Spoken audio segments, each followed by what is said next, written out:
Good evening. We'd like to welcome you to this meeting of the Provo Municipal Council. It is 5:49 p.m. We are convened here in the City Center Municipal Council chambers. Apologize for the late start. We had a closed session, executive session that ran a little long immediately prior to this meeting. This meeting is being broadcast live on YouTube, Provo Channel 17, where it will also be available for on-demand viewing. The council requests that citizens help maintain the decorum of the meeting by turning off electronic devices, being respectful to the council and others, and refraining from applauding during the proceedings of the meeting. The opening prayer will be given by Brian Smith. Brian Taylor. Sorry about that. Sorry.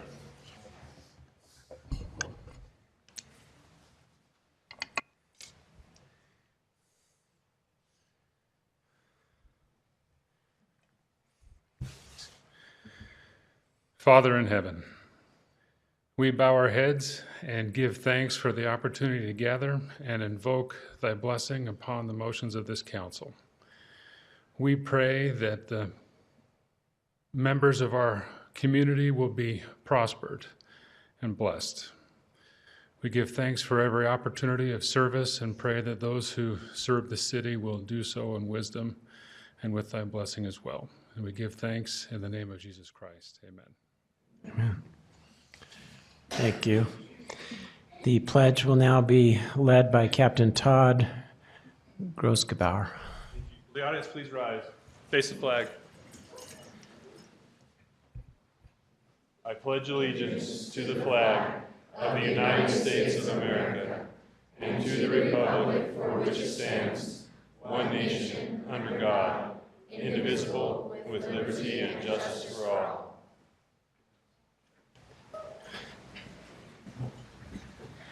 Thank you.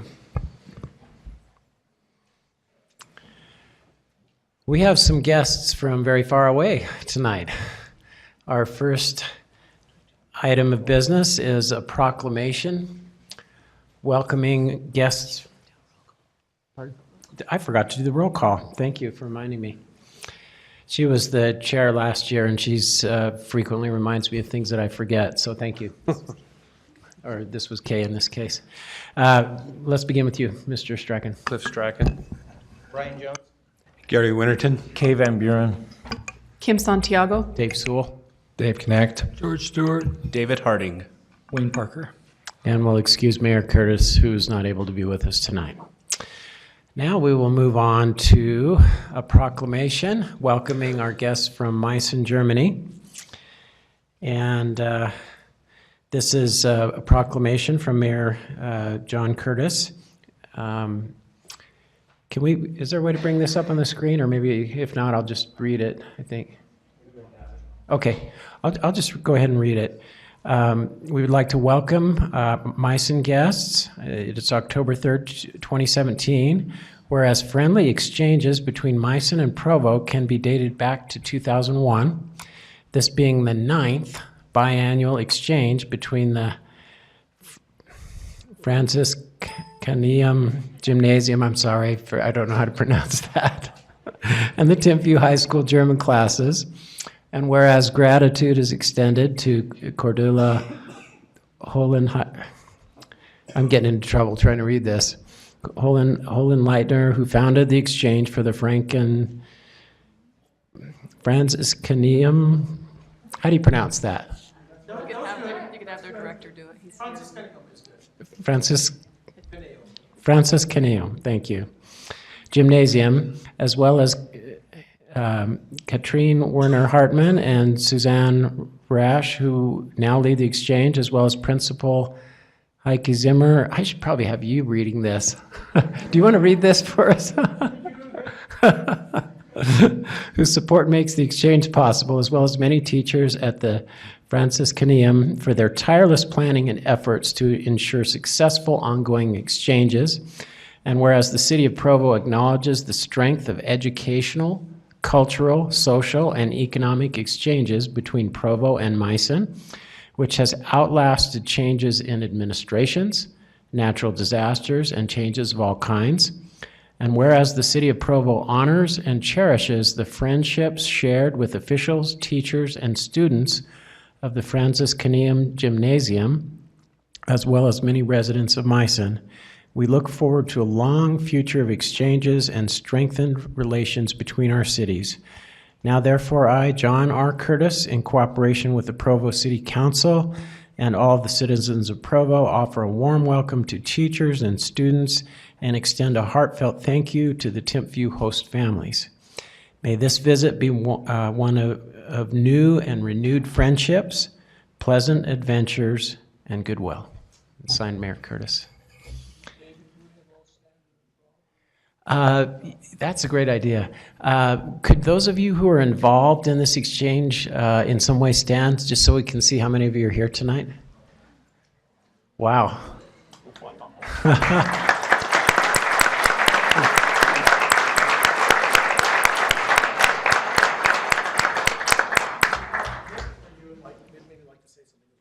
Great, thank you.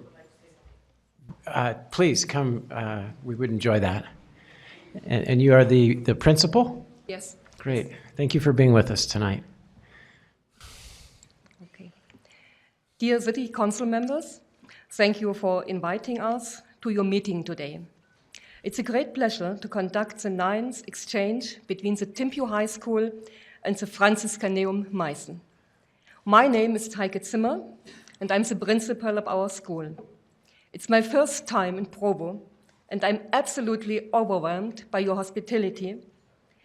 26 students and the 2 teachers, Therese Paner and Susanne Roche, who spoke to you 2 years ago, share my experience so far.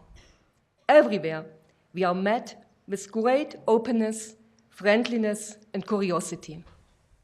But before I speak about the exchange, I would like to pass on the warm wishes of our mayor, Mr. Olaf Raschke, and the City Council of Meissen. He asked me to give you this small present to express his gratitude for your support of the school exchange. Our city, this is a small brochure of our school. This is the Franciscaneum, and I know it's only in German, but maybe you find someone who helps you to read it. Thank you so much. And Who've done this, so they can help it. proclamation. Thank you very much. Thank you. We are too. We consider this exchange very important because we see and experience your country with our own eyes and not only through the media. The students we teachers take part in the lessons and school life. We are fascinated by the modern equipment and the many different opportunities the students have to choose from. We were given the chance to talk to the teachers and attend their classes. We exchanged ideas about topics, strategies, and school policy. We spend our free time with our hosts, learn about their traditions and values, share fun and laughter. Just last weekend, we all together went down to Bryce and Zion Canyon. We were awestruck by the color of the rock formations, the clear blue sky, and the beauty of nature. Just as the American students were fascinated by our 1,000-year-old city. In June, they also learned about our history, especially the history of the Reformation, which has its 500 years anniversary this year.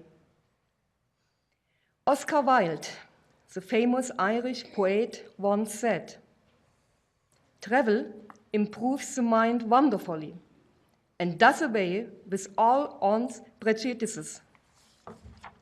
This is the purpose of our exchange, to see what we share and to see what is different in our lives, in work, and our views of the world, as we try to understand different attitudes.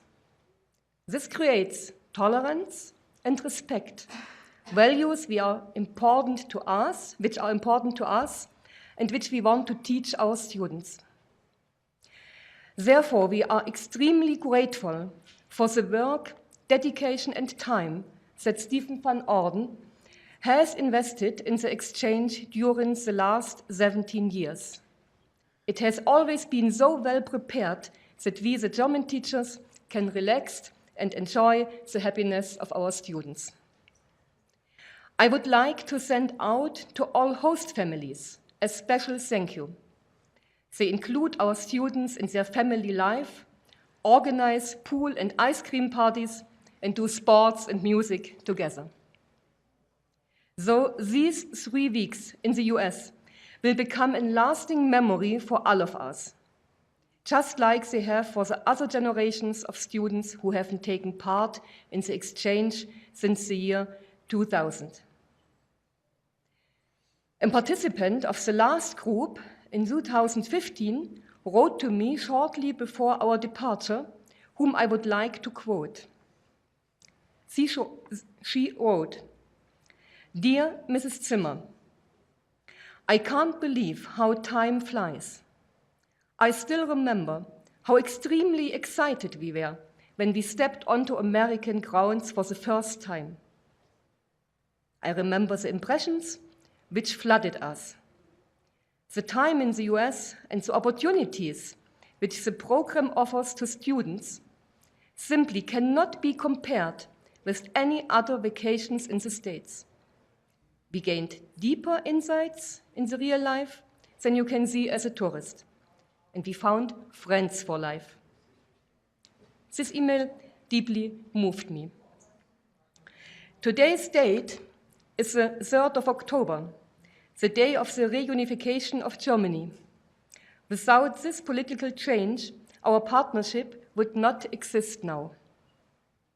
Therefore, we wish for the exchange between the schools and the 2 cities to continue for many more years. Thank you again for your support and hospitality.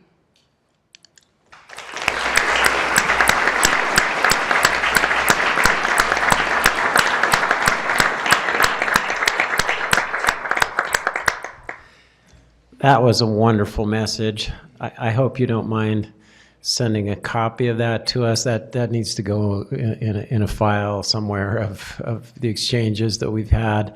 And let me just say on a personal note, this exchange program with Meissen is really close to my heart. My oldest son, Michael, was on one of, I believe, the first trip to Meissen with Stefan, who was one of his favorite teachers, by the way.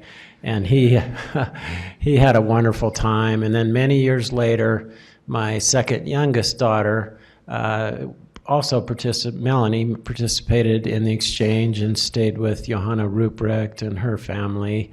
And then a year later, she came and stayed with us. And it was just a wonderful, wonderful experience. So thank you for coming to visit us. And thank you to all who have made this exchange possible, and I share your hope that it continues for many, many years.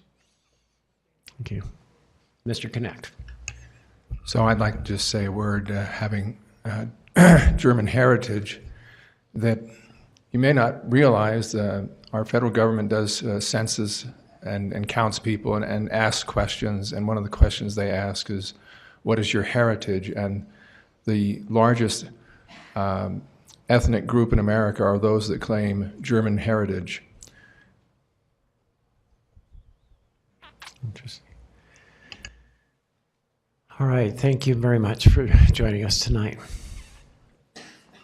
Pardon? Okay, you're welcome to go to your next activity, or I guess if any of you are interested in what we're talking about, you're welcome to stay as well. But thank you.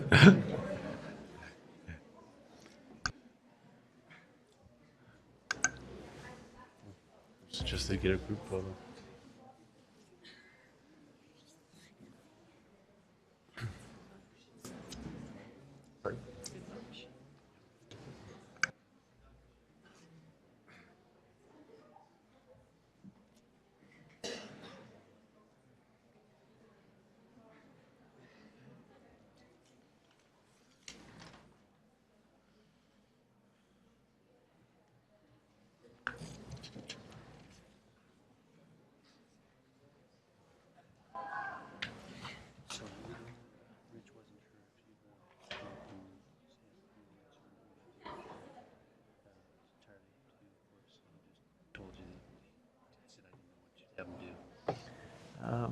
We should probably offer him the opportunity, don't you think? Yeah.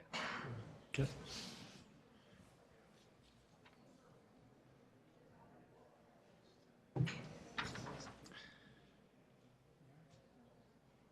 All right, we would like to move on to the public comment portion of our meeting tonight.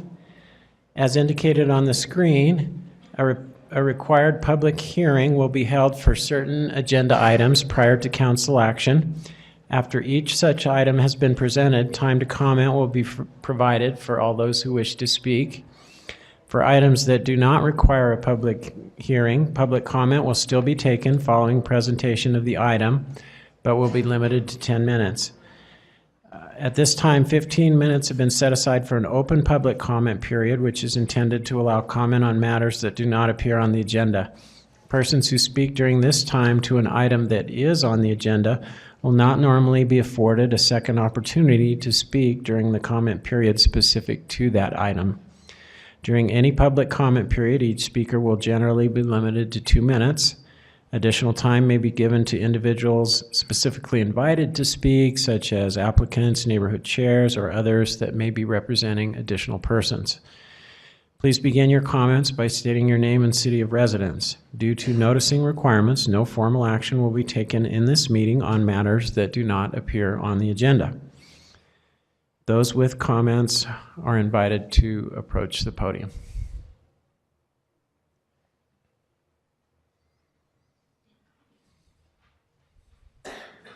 Good evening, Council, and to our visitors from Germany, Guten Tag. As a volunteer on a number of events in the city, the Olympics, First Night, the Pacific Festival, the Latin Festival, and most notably America's Freedom Festival for over 25 years.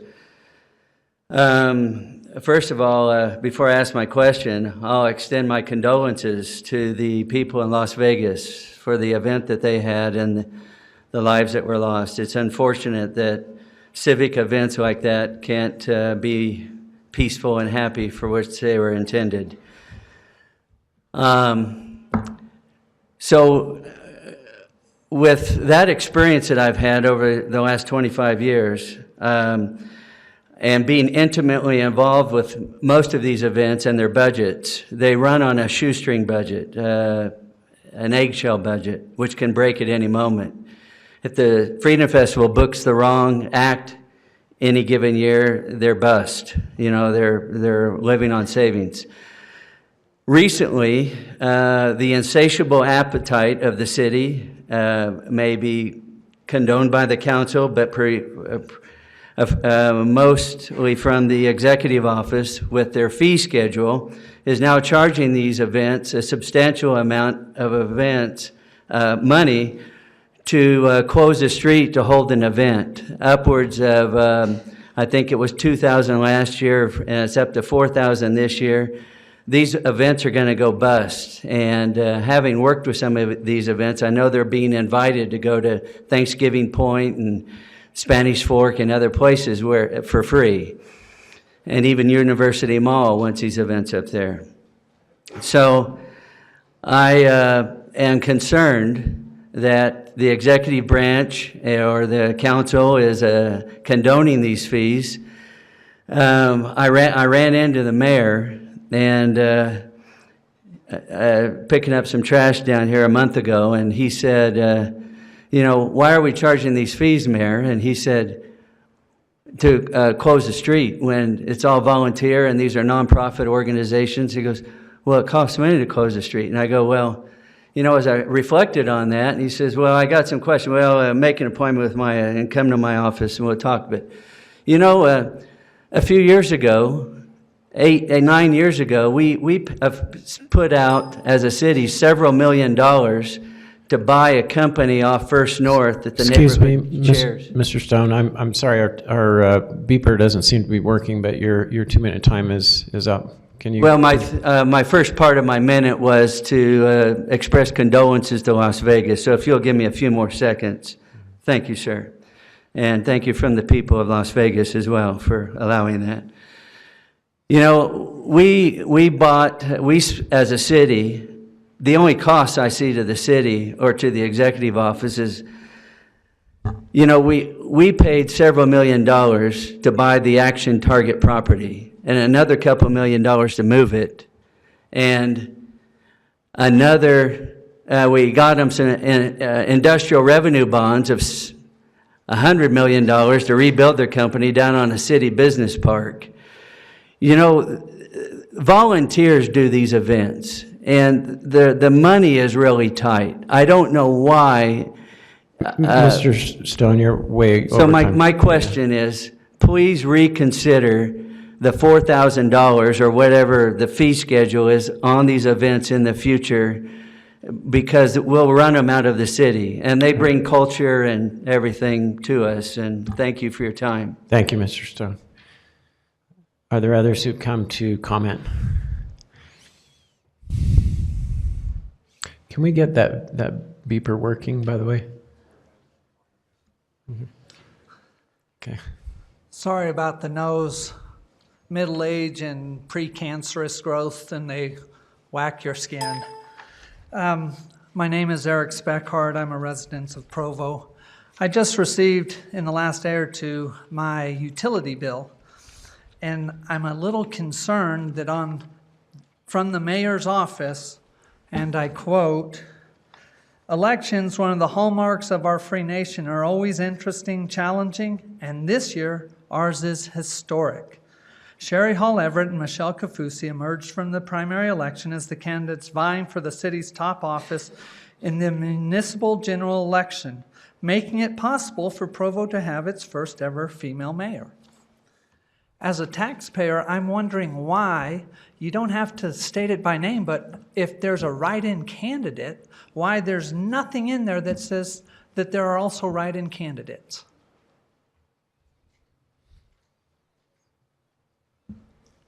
So if someone could answer that for me. Mr. Speckhard, the council's not in the, does not normally answer questions at this time, so if you could just express it, that would be great. Okay. And that's a decision of the administration, not the council in any event. Because I went to the administration today and they weren't sure, so then I came here. So I need to go back to the administration? Mr. Speckhard, you've asked this question, and we've provided you a letter that explained why, that talked about the fact, the status of a write-in candidate versus a regular candidate. Right. And you've had that explanation. I think your question's been answered. Not when, I'm sorry, sir, not when it's a mailed out from the mayor's office endorsement of two candidates when there's a write-in candidate. But I'll go back to the city, I guess is what you're saying I need to do. The mayor, that's a letter from the mayor's office, and the council doesn't have any control over it. Okay, so I need to go back to the city. Is that? Thank you. I think Mr. Parker could head you in the right direction of who to talk to. All right, thank you, Mr. Speckhard. Is there anyone else here for the general public comment portion of this meeting? All right, thank you for those who have participated, and we'll move on to our next item, which is a resolution consenting to the appointment of individuals to various boards and commissions. And I show this as being presented by Mr. Parker. Thank you, Mr. Chairman. We have 3 appointments on your agenda this evening. 2 of those are reappointments. Those are Elizabeth Smart, who has served as a member of the Library Board, and Mayor's recommending she be reappointed to a 3-year term, and Ben Markham, who serves on the Transportation Mobility Advisory Committee, and again recommended for a new 3-year term. Additionally, we noted that there is a provision in the ordinance creating the Transportation and Mobility Advisory Committee that requires one member of the TMAC to also be a member of the Planning Commission. That happened when we first created TMAC, and yet as people have rolled off and rolled back on, we discovered that we had not been following that procedure. We did have an open seat on the Planning Commission, and so the mayor's recommending that we leave Dion Turley, who serves currently on the TMAC committee, and keep her there, as well as appointing her to term on the Planning Commission. So we'll now satisfy the statutory requirements of those. So so those are the three that are on your agenda for this evening, and we'd be happy to answer any questions. All have been very dedicated and committed board members, and I think we'll continue to do a great job. Thank you, Mr. Parker. Ms. Santiago? Thank you, Mr. Chair. Mr. Parker, could you explain the rationale behind having someone serve on the Planning Commission and TMAC when that was originally created? Yeah, yes. When the concept of a TMAC was created, it came out of a working group that we called Strikeforce Prosperity. That was an effort to try to coalesce and combine our economic development efforts across multiple departments. And when the idea of the TMAC was created, we actually came to council at the time and wanted to create this essentially as an advisory group, largely to the Planning Commission, although they also play a role in advising the engineering division and others in the organization. And actually, when we came to council, the suggestion was made that we create an overlap with the Planning Commission. So that was amended in by the council when the ordinance was created. I'm thinking maybe 7 or 8 years ago. It's about when we, I think, created TMAC, somewhere in that time period. And so again, I think the intent was to say there was someone on the Planning Commission that was connected to the TMAC directly and vice versa. So it created, again, this additional knowledge base and ability to understand the interrelationship between those issues. And so I think that was the council's rationale at the time. But that's why it was done then. Thank you. I'm showing this item is open for public comment. Is that correct? Yes, we did list it as being open for public comment. Okay, are there any members of the public that wish to comment on this item? Seeing none, we'll close public comment and bring it back to the council for any discussion. Mr. Harding. I've been able to interact with these individuals and am thrilled that they're willing to serve Provo City in this capacity. I think we're very lucky to have them. Thank you. Is there any further discussion? Seeing none, we have an implied motion to consent to the appointment of these individuals that the mayor has appointed to the listed boards and commissions. And I'll call for a vote on that resolution. All in favor? And the motion carries unanimously. Next, we move on to a resolution consenting to the mayor's appointment of Rich Ferguson as the chief of the police department for Provo City. And this will be presented by Mr. Parker. Mr. Chairman, thank you. I know the mayor is always reticent to miss meetings, and he was really upset about having to miss this one. But it's my privilege to present to you Chief Rich Ferguson, who's been a member of our police department for better than 26 years, has had a distinguished career with us, having led the Utah County Major Crimes Task Force and has been involved in a wide variety of activities in law enforcement, has spent some time at the FBI Academy and came back with significant leadership credentials, and he is widely respected in our department and around the regional law enforcement community, and we're thrilled that he's accepted the mayor's offer to serve as our police chief, conditioned on your advice and consent, and so we present him to you for your vote this evening. And I know Chief Ferguson would be happy to answer any questions you have or offer any information he'd like to offer as you consider your action tonight. Thank you, Mr. Parker, and we appreciated you visiting with us earlier and having an opportunity to ask questions. Is there anything you'd like to say before we vote?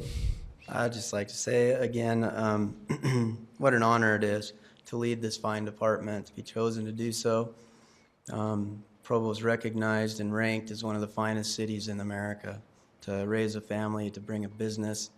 And I would say that that goes along with the fact that we have one of the finest police departments in the United States in America. And And I'm going to add in there one of the finest fire departments, because I see several of my brothers and sisters from the fire department here.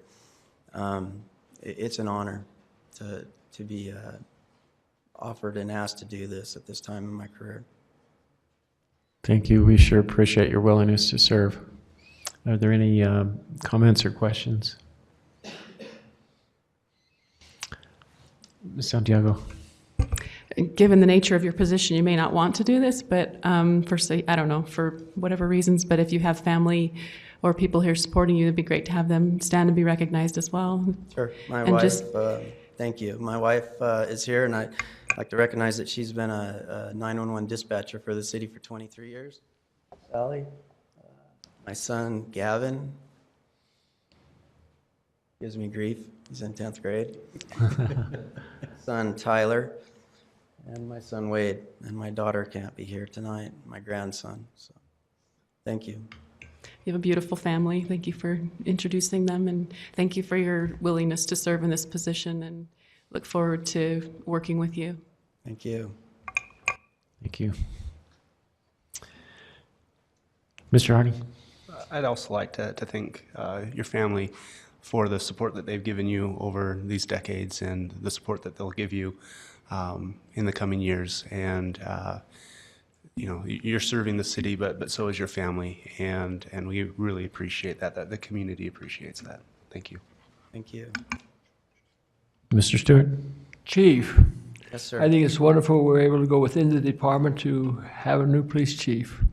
I've known you for years. You're a wonderful man, have a wonderful family. Thank you for serving. Thank you, sir. Congratulations. Thank you. Mr. Winterton. I'd like to thank those that have been involved. This has been a process that has been more than amazing to me, to see everything that has gone through to get to where we are today. And I think that that's a real honor to you and your family and the force, for the patience and for the understanding and support that we've all felt for each other as we've gone through this. This has been very thorough. And I like to thank the administration and the police force for the patience and honoring this process. Well, thank you, sir. I'll express that to them.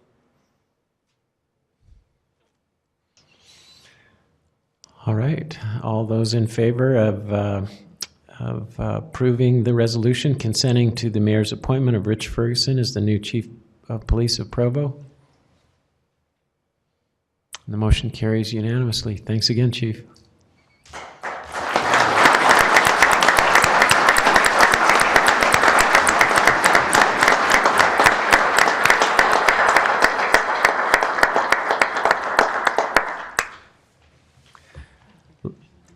Looks like I missed again.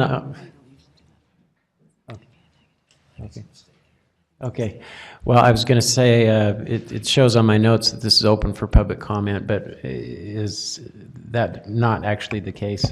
It may have been listed on that initial slide for public comment, but there's no requirement that it be open for public comment. Okay. Well, seeing as how we've already completed the action, let's not do that then. Thank you. All right. That moves us to... let's see here. Item number 4. This one, Item number 4 has been continued per council resolution reviewed today. Council motion. that one has been continued, so we will skip that one. I should probably mention also at this point, if any of you are here for the last item on the agenda, which is the ordinance enacting a new Provo City Code provision regarding rental contracts. We voted earlier today that we will hold the vote on that on November 14th. We are still welcome your input and feedback on that item though tonight. All right, so moving on to item number 5. Looks like this is an RDA item. So I'll look for a motion to recess as the municipal council and reconvene as the RDA. So moved. So moved by Mr. Harding. Do Do I have a second? Second by Ms. Santiago. All in favor? We have an implied motion on a resolution authorizing the execution of a tax increment funding agreement with Provo City and a development agreement with Provo City and Duncan Aviation. David Walters, Redevelopment Agency Director, will handle this.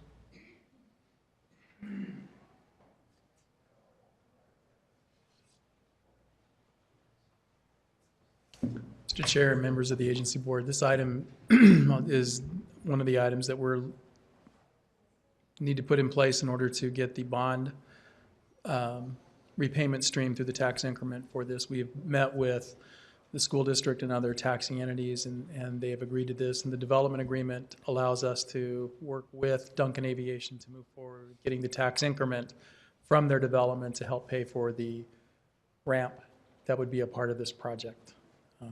There are a couple of items that we're still working on with Duncan, mainly the schedule of performance, trying to finalize that. But other than that, they have agreed to start, and the tax increment would start January 1st of 2019. We've worked that out with the finance director as to be the most appropriate time for us to start capturing the tax increment stream for this project. Any questions to Mr. Walters from the council? Thank you. Yes, Mr. Harding. It seems like we've been acting on a whole number of related items over the past, it feels like 2 months. Been longer than that. Am I correct that this is the last puzzle piece to put into place? I'm pretty sure it won't be, but okay. I'm not gonna promise that. So. Okay, thank you. Yes. Might mention, Mr. Chairman, we will be back to you for the bond parameters and so on in our next meeting. There will be the sales tax bonds that will fund the development of the ramp at the airport, and so we do at least have that piece. And I think we're getting pretty close to the end with that. We have made the formal application for the Section 108 proceeds, and that is proceeding. That is under review at both the federal and regional level for the Department of Housing and Urban Development. And you may remember that I started out a presentation once that said the good news is we got Duncan, the bad news is we got Duncan. So this is part of that process. We're going through this and putting all these pieces together. Thank you, Mr. Walters. If there's no more questions, we'll open it for public comment. Is anyone here from the public to comment on this item? Seeing none, we'll close the public portion, and I'll call for a vote. All in favor? Looks like it's unanimous. We'll adjourn as the Redevelopment Agency. I call for a motion to adjourn the Redevelopment Agency of Provo meeting and reconvene as Municipal Council of Provo. Is there a second? I'll move for that. And is there a second? All in favor? Thank you, Mr. Stewart. That moves us on to agenda item number 6, which my understanding is that we actually already took care of that. So we'll last time. So that was just kind of a mistake on the agenda there. So we'll skip that and go on to item number 7, which is an ordinance amending the zone map classification of approximately 1 acre of real property generally located at 2585 North Timpview Drive from R110 to R19. And this will be presented by Mr. Austin Corey. All right, thank you, Mr. Chair. This item was actually heard by the council 2 weeks ago. There's no new information about necessarily any of the details of the project. Planning staff hasn't received any more comment. I believe the item was continued for council to take further time to consider the amendment, but I'm free to answer any questions that you might have come up with over the last couple of weeks, and that's all I have. Ms. Santiago. Could you explain again, I know in the last meeting you explained why they needed this move from R110 to R19, and there was a concern of a property owner on the west side of this piece of property. Could you explain again the only variation that will occur on these lots for the benefit of that property owner again? Thanks. Is this, can you bring up the SIRE presentation? So as that's coming up, in essence, this isn't necessarily a review of the subdivision, but the rezone request is to facilitate the subdivision. So you are correct. In essence, on the property, what they're seeking to do, it's currently zoned for R110. As you can see in this map, and the property owner to the west is R110. This is the proposed subdivision. They are looking to do an R110 subdivision. The front two lots, Lot 1 and Lot 4, as you can see in this image, are about 3 feet short on lot width for Lot 4 and 5 feet short, just shy of 5 feet short of width on Lot 1, but it meets all other requirements. Those two lots actually are larger than the 10,000 square feet requirement even. So in essence, it is an R110 development, but because of that lot width measurement, doesn't meet those standards. So their pursuit of this is they could take a myriad of approaches. The R19 has a smaller width requirement without giving any leniency to be able to add any additional lots or anything like that. They could pursue a variance through the Board of Adjustments to their lot width, or they could do an R110 PD.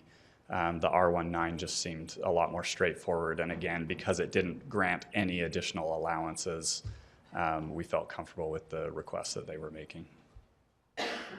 Thank you. Any other questions for Mr. Corey? All right, thank you. This item is open for public comment. Are there any members of the public who have come here to comment on this? Oh, excuse me. Is there a neighborhood chair here that has come to speak on this item? If not, let's proceed with public comment. Or the applicant. Has the applicant come to speak? Boy, I'm just... Well, the applicant is 90 years old next month, and her health has been declining in the last month, but I'm her youngest daughter. I'm Ewan Davis Thompson, and I grew up here. When I was 3.5 years old, we moved here and bought this property, so since 1967. And it was a very different place then. The paved road actually ended at our street, so this is what's now Timpview Drive. And then it was just gravel after that. We were surrounded by orchards, and there was a really high demand for irrigation water. And there was always some competition to make sure that everyone had enough water for the orchards and the small farms and things. We had a family of 7, which it kept us busy full-time to try to keep that little acre of ours. And we had help from several animals, goats and sheep and horses that helped eat down the property.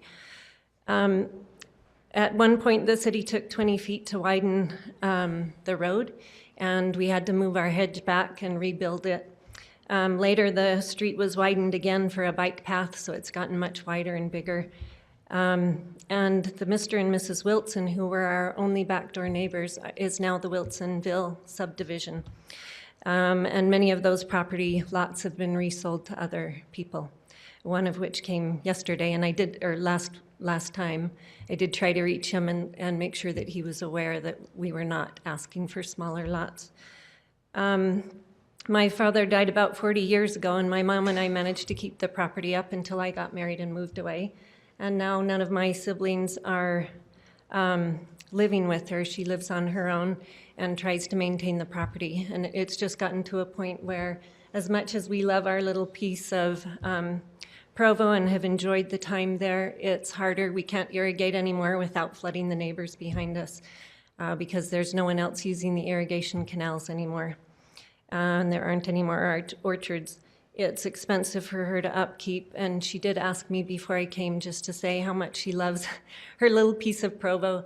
It's taken many of the BYU awards to keep our property going while she's been living there alone. And she hasn't ever asked anything of the city, and this is the one time where we kind of need the help to progress things to make it more manageable for her. And I think, as stated, we're not really asking for an exception in the size, but more in the dimensions or the layout of the property and the lot configuration. So thank you for letting us enjoy this piece of Provo. And it's hard to see things move on, but we are at a point where she just can't maintain the property, and we'd love to be able to have other people enjoy the property like we have. Thank you. Thank you. Are there any questions for the applicant? All right, thank you. Yes, thank you. Now we'll open for public comment.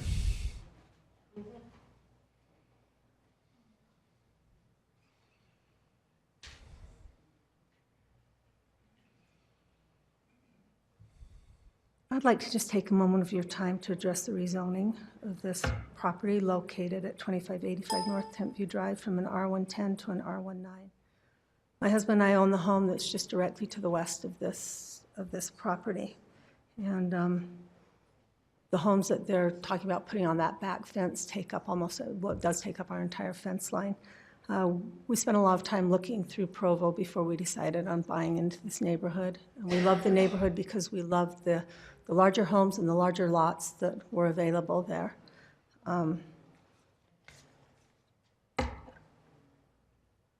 We didn't know about this matter until we received a card in the mail stating that it was going to be addressed at last city council meeting. We were out of town, all except for the last 4 days of this since the last meeting, so we haven't really had time to rally an army together to speak on our behalf. So it's just my husband and I who are going to speak about this. I guess I feel like Mr. Jacobson's comments at the last meeting were a little deceiving when he said that they spoke to the neighbors and the residents of the area and that no one had an issue with this. He said he spoke to residents in the Edgemont neighborhood, and we live in the Rock Canyon neighborhood. So those people probably wouldn't have an issue with this. But no one came and knocked on our door, and no one called us to ask us about this or to talk to us about this. We spoke with our neighbor directly to the south of us, and she said that they hadn't heard anything about it either. Our neighbor to the north, we haven't been able to catch at home, so I don't know. But since the last council meeting, we've received 3 phone calls from the property owner's children wanting to discuss this. So I guess I feel like they could have approached us, and they had the means to, if they really wanted to know how the neighbors felt. But I don't think that they did. I don't think they wanted anyone to oppose this. If you leave it, the zoning as an R110, they can place 3 lots, instead of the 4 lots. So I'd just like to ask that you would please consider leaving it the way that it is. Thank you. Thank you.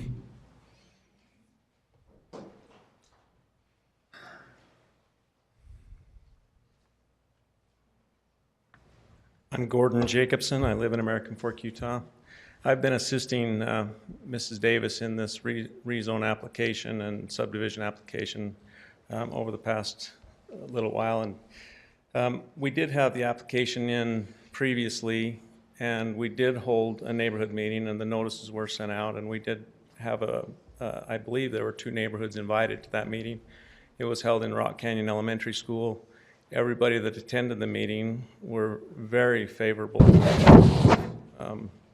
rezone and subdivision. There wasn't anybody at the meetings that had any objection to it.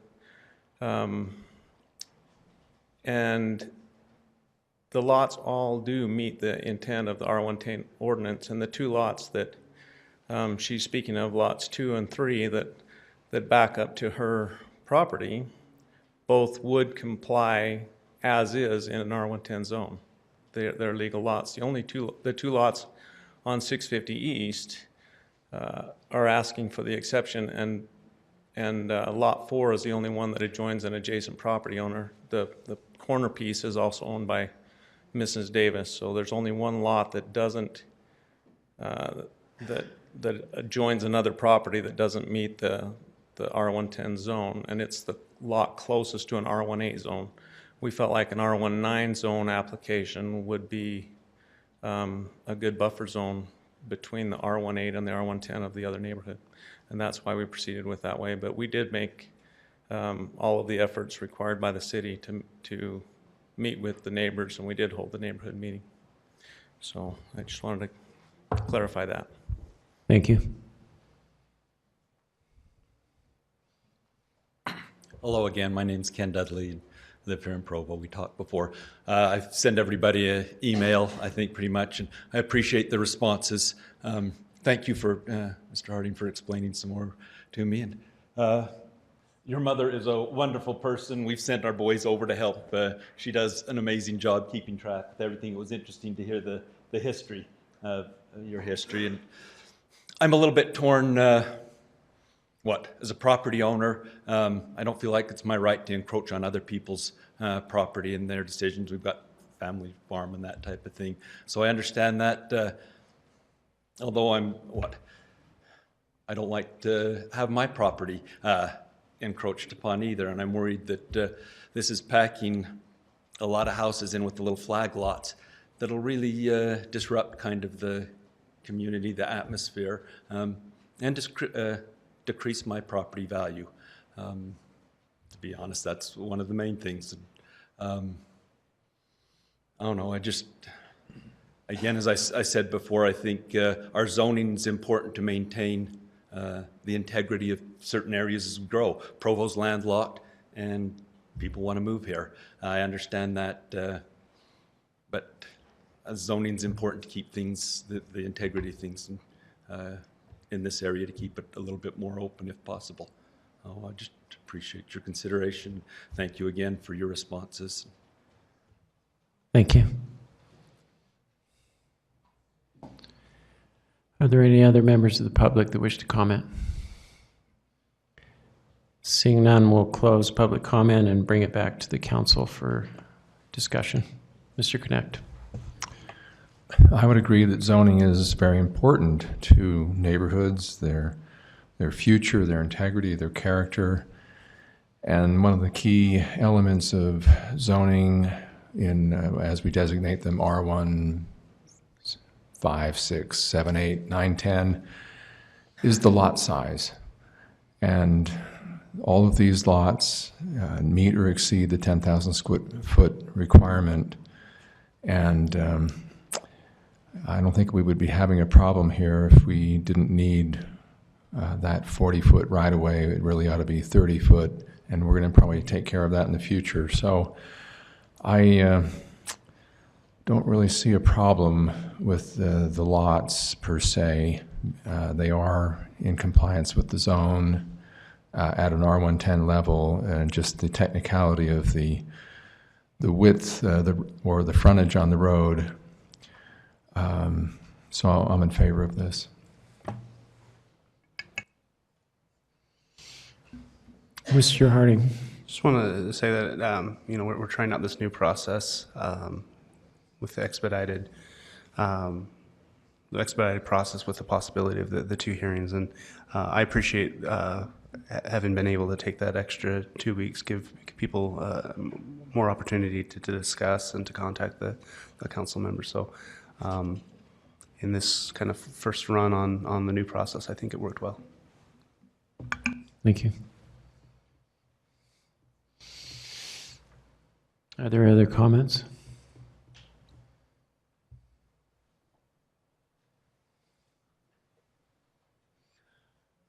Seeing none, I'll call for a vote on the implied motion to pass the ordinance amending the zone map as indicated from R110 to R19. All in favor? Motion carries unanimously. Thank you. Let's move on to item number 8, which is an ordinance amending Provo City Code regarding setbacks for front yards and side streets in the campus mixed-use zone. And this is to be presented by Josh Yost. Thank you. As presented at your previous meetings, this proposed text amendment would increase the required front and side yard street setback in the campus mixed-use zone from a maximum setback of 10 feet with a permitted minimum of 0 to a minimum 10-foot setback for residential frontage buildings with a 20-foot maximum setback, and for commercial frontages, a 5-foot minimum setback with a 20-foot maximum. This is the first of what we anticipate will be a number of changes we make to the design and development standards in the campus mixed-use zone to address some issues that have come to light as a result of some of the initial developments that have occurred under this zone. Planning Commission is currently in discussion as to the scope and substance of those amendments, but we do anticipate that although this amendment does stand alone, it will be the first of many to address some of the design and development criteria in that zone. Thank you. Other questions for Mr. Yost? Mr. Connect? So this would have had in the future would have a direct effect on what could be built. For example, the structure that was built on 7th North, 9th East, that would be definitely affected by this. Correct. That if that building were built under this proposed regulation, it would require that it be located 10 feet inward from its street property lines, both property lines on the corner. Thank you.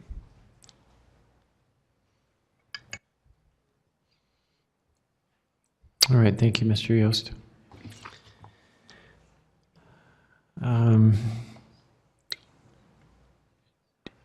Do we have neighborhood chair from the Joaquin neighborhood here to address this item?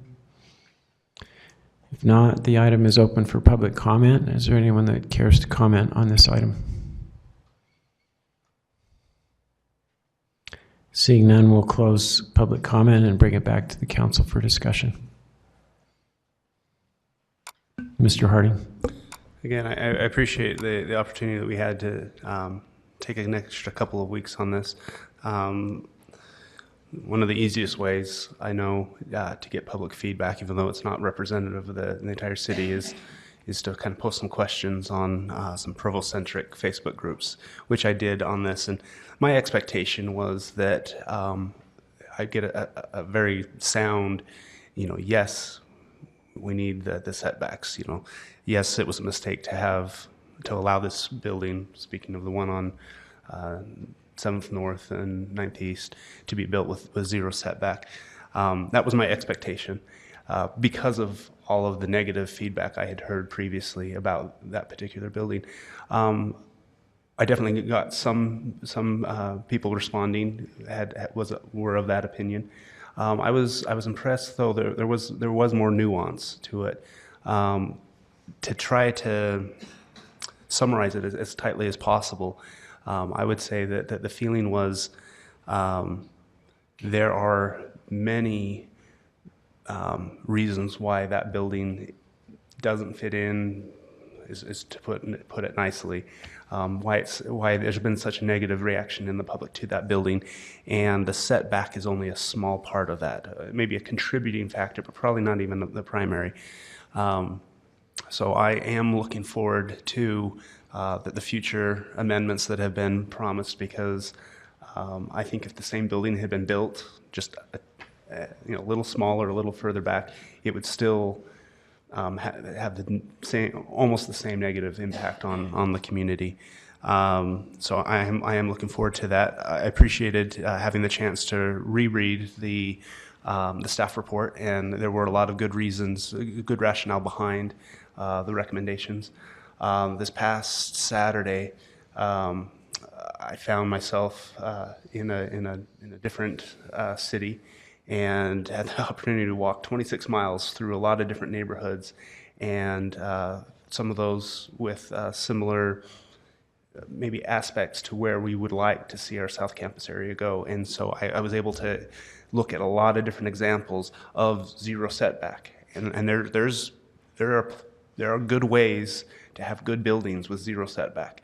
But I was also able to look at some buildings with 5-foot and 10-foot setbacks, to look at the different approaches. Some of them have landscaping, some of them just have basically wider sidewalks. For commercial, maybe that offers opportunities to put in dining tables and sidewalk cafe tables and things like that. And after going through that, reading the feedback that I got from the public, and experiencing that, I do feel very comfortable moving forward with this ordinance.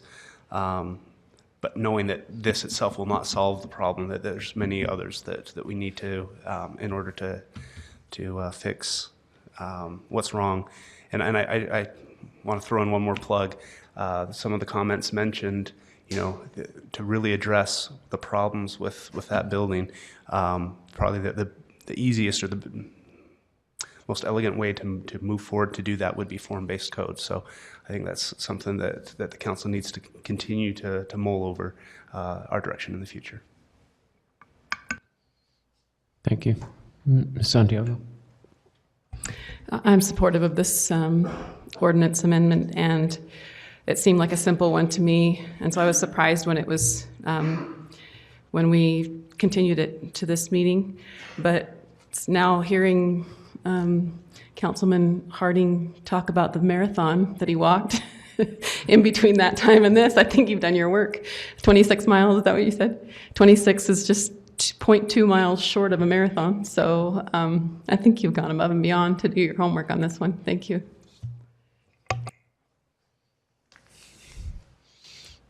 Are there any other comments? Seeing none, I'll call for a vote on the implied motion to approve the ordinance amendment as indicated on the screen and as has been described. All in favor? The motion carries unanimously. We'll now move on to item number 9, which is an implied motion on an ordinance amending the zone map classification of about 0.6 acres, generally located at 925 East, 1140 South. And this will be presented by Brian Maxfield. Thank you. This item is a 0.6 acre infill property located at the northeast corner of approximately 900 East, 1140 South. The surrounding area is developed as twin homes to the both the north and the east, and then to the south is a mobile home park in that area. The proposed development is for townhomes with an LDR zoning that allows up to 15 units per acre. The result would be a 9-acre townhome complex that would go on the site. Principally, the concerns in that neighborhood have always related to traffic and the number of cars parked down the street and the congestion that causes.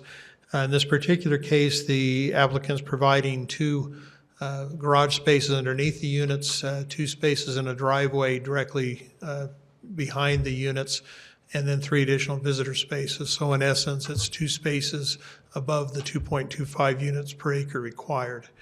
Let's see, if we have slides there, they're up okay.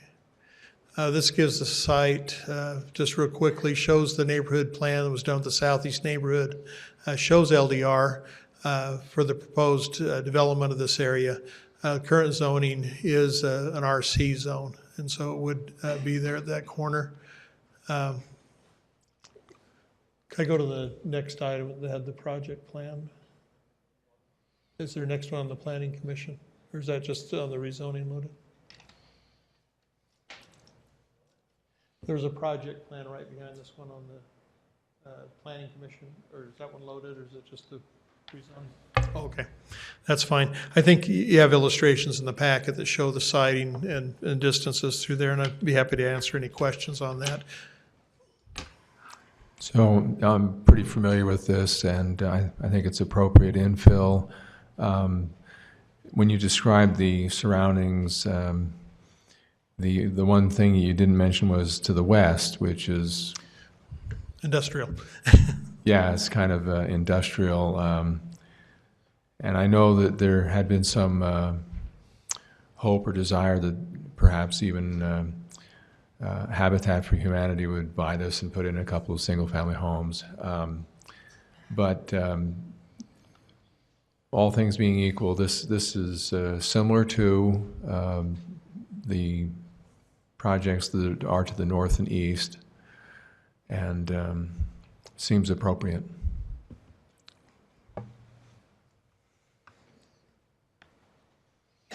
Thank you, Mr. Maxfield. Do we have an applicant here for this project? Mr. Gardner.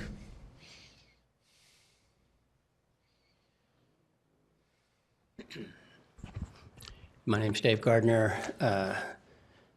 I'm representing the owner and developer on this property.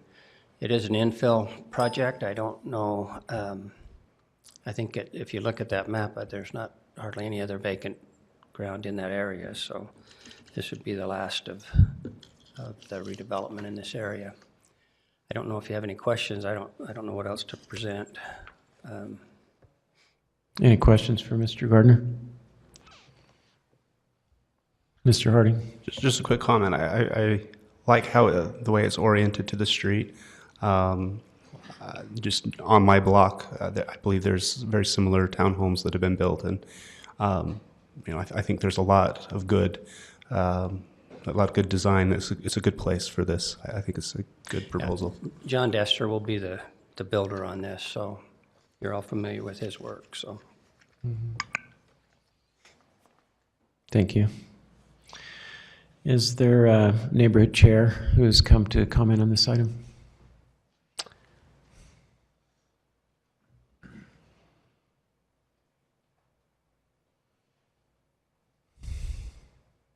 Mary Miller, Spring Creek Neighborhood Chair. Overall, the neighborhood is looking forward to this. That does not mean that they are not blind to the parking things that might happen there. But overall, we're excited to have it. I think it's going to be a great asset for the neighborhood. And I just hope that we can, look forward to this. I think it'll be a good thing. Everybody seemed in favor of it, having viewed the plans and everything that was presented anyway that night at the neighborhood meeting. However, we did discuss the parking issues also. And I must say that having talked with some people who were not at the Planning Commission meeting, there's a bit of disappointment about no trees along that back line. But I think we'll figure out how to deal with that. Thank you. Thank you. Question from Ms. Santiago. Ms. Miller, I do have a question for you. Could you clarify the parking issues? If you mind coming to the podium, what were the parking issues that were brought up in the meeting? Well, everyone knows. I mean, we presented this first on Facebook, and we just let everyone talk, and there was absolutely no one looking forward to it. So my husband and I did some research. We were actually invited to tour one of the homes, I guess we can call it a home, in another project that John Dister had done, and these are very, very similar. There were 7 units there, 9 units here. Everyone that lives there is fully aware of how packed that street is and what a nightmare it is. And I don't know if you all recall, but remember the pictures that we put up a year ago or more with the parking situation there. And that was the big thing. Even as they discussed it on Facebook, it was, wow, I could be all for this if we knew we weren't going to have parking issues. And so it's one of those things that I guess we'll just have to wait and see. It sounds like it could work, but I do know that when my husband and I went to visit this other development, that we went down, just to see what it looked like down there, but then we got caught. And I don't mean caught as in you shouldn't be here, but rather there was a car coming down. There was no way for us to leave. So I don't know. I'm not 100% convinced, and I don't think everyone in the neighborhood is 100% convinced rather that it's going to work. But, everyone agrees it would be a great asset for this neighborhood. So I'm hoping that with the traffic and the parking units that are now in place within the city government, that whatever does come up, we'll be able to mitigate and live with. So you meant more the parking problems that already exist there, and then this adding to, possibly adding to that if they didn't have adequate parking. It seemed like there was pretty adequate parking for this development. Well, the greatest concern is that it's almost a tandem situation, If the homeowner decides to park in the garage, then yes, there are 2 places there for their guests to park.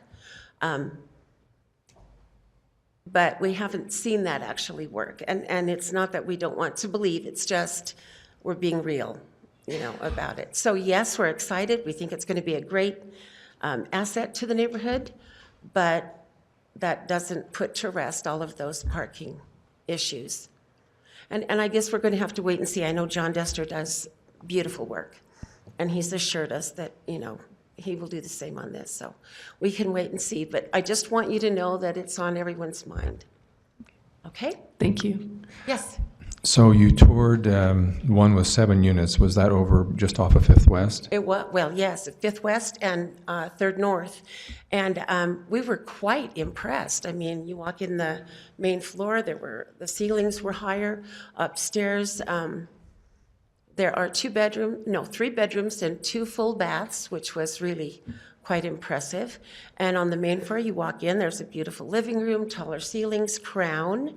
You go into the kitchen, absolutely gorgeous, nice area, sliding doors onto a small balcony, but nonetheless, still very beautiful. She also invited us to see her lower level, which has one area that will not be finished. Hers, she went ahead and had done, and it's really up to the person who is making the purchase.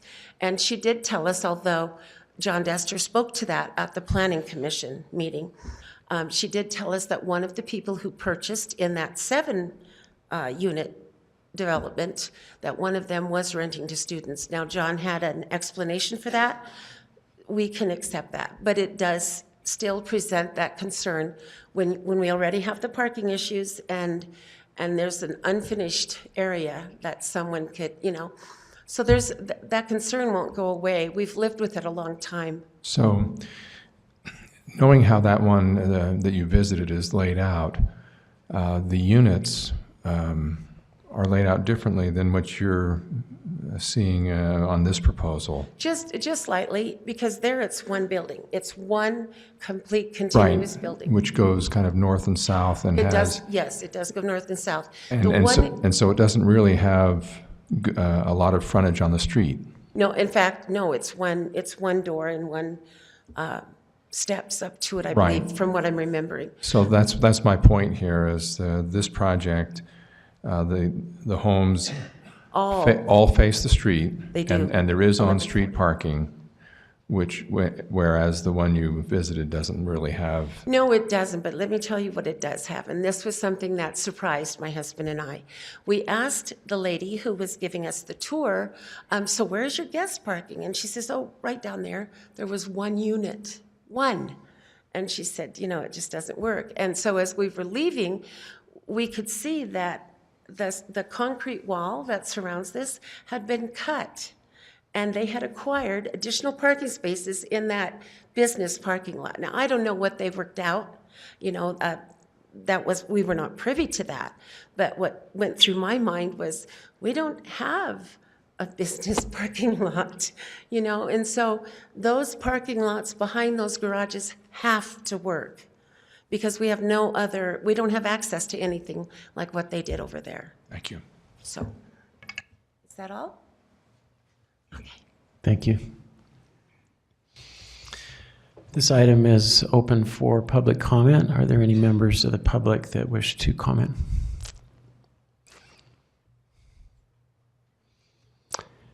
Seeing none, we'll close public comment and bring it back to the council for discussion.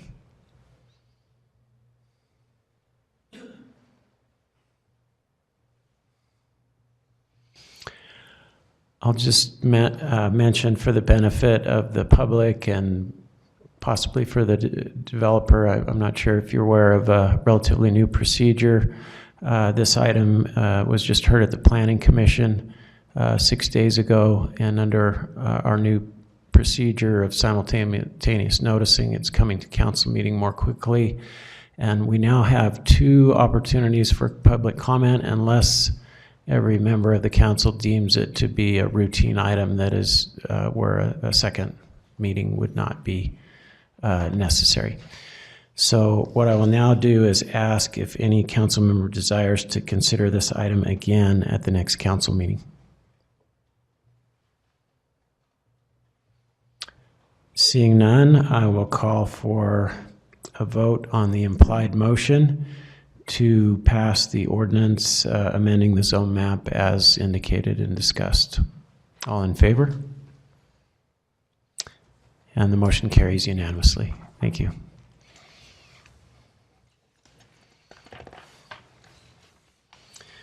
We'll now move on to item number 10, which is an ordinance amending the zone map classification of approximately 2.29 acres of real property generally located at 1282 North Geneva Road from agricultural A1.5 to one-family residential R1.8. And this will be presented by Mr. Corey. All right, thank you. So again, while that presentation's coming up, I'll give you a brief history of where this is at before. Many of you, actually all of you, were on the council almost exactly a year ago where this item was heard then. At that time, the request was for an R110 zone, and the subdivision that accompanied that was not compliant with the R110 zoning. The Planning Commission, when they heard that item, discussed it and recommended that you approve R110 zoning with the understanding that the subdivision itself would not meet that and would have to be modified to meet the R110 zoning standards. The neighborhood implied that they were comfortable with that type of a procedure, and again, working through more of the difficulties and the constraints that the subdivision itself had. When the council heard it, there were still a number of unresolved items and things that the applicant hadn't provided to staff yet to be able to provide a full review of all the extents of everything that didn't comply. And so at that time, the council, you members of the council elected to deny the application. So what's before you now is the same property in question. You can see to the left is the zoning map that shows the agricultural zoning that exists right now. And on the right is the general plan map that discusses residential. Although the map suggests residential, in this particular area of the city, there is some specific text that addresses what that residential should be like. And you're very familiar with that text that highlights 4 units to the acre or less. So this is the proposed subdivision by the applicant. Again, this is the exact same subdivision. There were no modifications made to it. So the request that's before you now is, rather than amending the subdivision to meet the R110 standards, the applicant is requesting that you approve R18 zoning. Staff has analyzed that. The Planning Commission looked at that, and in light of the R18 zoning and the policy of 4 units to the acre and the possibility of some unknowns that could occur, Planning Commission and staff both felt uncomfortable with R18 zoning in this specific location. Again, the neighborhood has indicated that they would like to move forward and find compromise and work towards this. That has not quite been met yet. They did provide a list of some conditions that they felt were appropriate for them to be satisfied, and I believe the neighborhood chair's here, so I'll let her address any of those with you, but they are looking to find a way to compromise and move forward. But again, with the request of R18 zoning and the potential of that and the written policies in the general plan, Planning Commission recommended denial of the R18. The last time they heard this, they were favorable to the R110 zoning with a request that the subdivision be modified to meet the R110. That's all that I have. I'm happy to answer any questions that you might have. Mr. Van Buren. Austin, you mentioned a couple times the policy of 4 units per acre on the west side, that it was a concern for this. The plan that's been presented all the time is just 7 lots, and that's 2.29 acres, which is way under that. So why does that concern keep coming up? Well, when it comes to the zoning, although this is the subdivision that's being presented to you, you're not approving the subdivision, you're approving the zoning. And so it's more of, once the zoning's approved, there's administrative procedures that could occur, and that subdivision could change from what you're looking at. And if you approve it under R18 zoning, it could change in a way, and if it meets all the R18 standards, there's there's nothing that the city can do to deny it at that point. And if it was approved for R18, what would that put the acres, or units per acre? Well, it has the potential of going over 4. We'd have to study much more in depth to see exactly where things could go, but R18 zoning without a plan understanding what that could be or anything being proffered as far as a development agreement or anything like that, we have no way of confirming that it will stay under that 4 units. And if a development agreement was proffered with this agreement, with this lot layout, would that change the, or is it just the changing the zone to R18 is just not acceptable because of that? Well, there'd still have to be some modifications even to this plan to meet R18, primarily in lot 7 as far as the depth, because of how we calculate depth. But the applicant has indicated that he'd like to do a development agreement, but again, that's indications that have been given to us, but we're not receiving that information by the time it shows up at council. For lack of a better term, the ducks aren't all in a row to be able to feel confident in moving forward that way. And have you been able to talk to the developer and tell him what those ducks are that you're waiting to be? Yeah, on multiple occasions. Yeah, we have. Okay. Thank you. Mr. Chair? Santiago. Thank you. Are one of those ducks the UDOT, now we're talking about ducks, but one of those concerns from their last meeting was UDOT approval of the road, and the applicant stated that he had that and that he would be getting that to you. Do you have that in your possession now? The applicants provided UDOT approval of access, which was the approval they gave to build the driveway. So this is the property as you're looking at it. You can see this right here. That's where the road is being proposed. At the time when it was a 2-lot subdivision that was approved and the building permit for this home was issued, one of the requirements was to they had to provide driveway access. Any of the permits that have been shown as proof to us are UDOT's approval of that driveway access. What's being requested and what's required as part, now this is part of the subdivision application, not the rezone, but as part of that, they have to get UDOT approval for a road access. And you don't have that yet? We do not, that kind of no. approval? Okay. Thank you.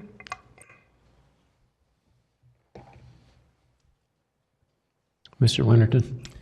As I look to the north on this piece of property, are we looking for the same types of road access? How difficult is it for the road accesses to the north? We've only got driveway access right now, and as that develops, who and how do we go about getting access onto Geneva Road through that?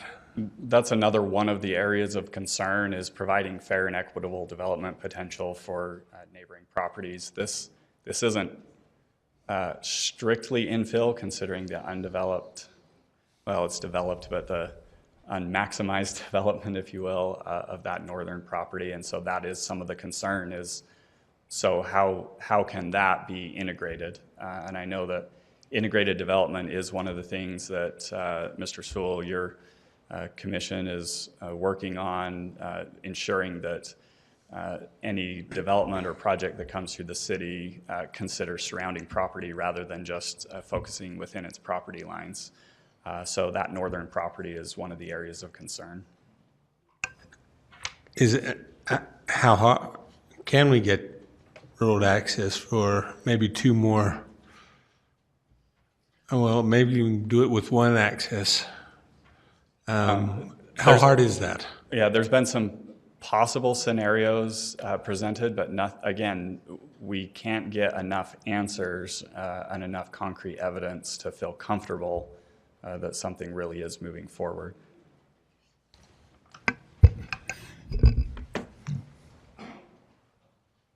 Got my question. Mr. Van Buren.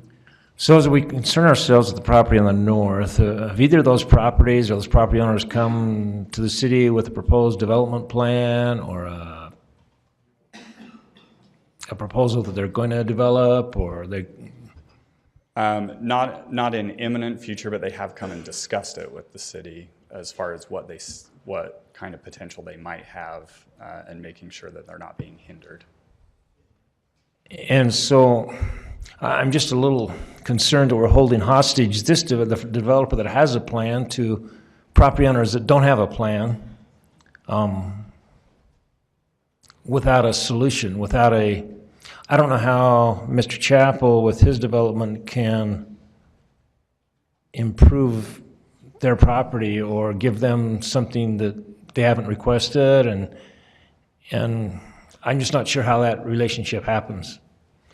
Yeah, and all the discussions that have occurred between the existing property owners and the developer, I know the neighborhood chair's been involved in probably more than I have as far as those discussions. Again, as far as staff recommendation, we've felt comfortable with development happening, but we felt like that R110 zoning was the line in the sand, if you will. So that question of developability of the property owners to the north isn't a concern that the city's had?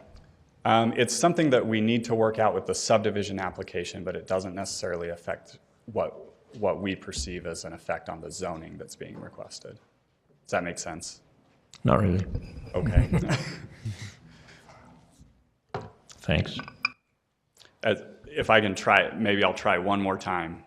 So as part of Provo City ordinances, whenever you propose a subdivision where there's property that has not been fully developed within 500 feet, actually, you have to propose or provide a graphic example showing that they could develop in an equitable way that you're requesting to develop. It doesn't have any regulatory measures to force them to develop that way, but a lot of that is to ensure street connectivity and fair and equitable access.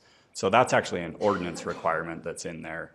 But again, that's with the subdivision review process. Mr. Connect.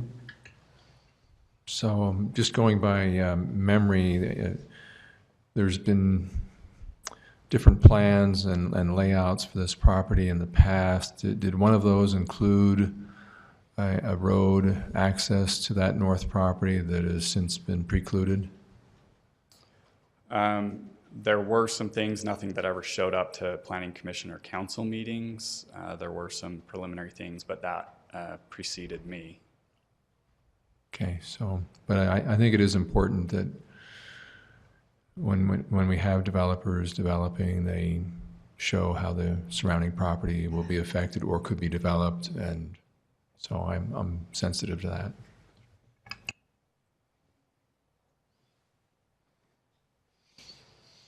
Thank you. Mr. Corey. Do we have an applicant here to present on this item?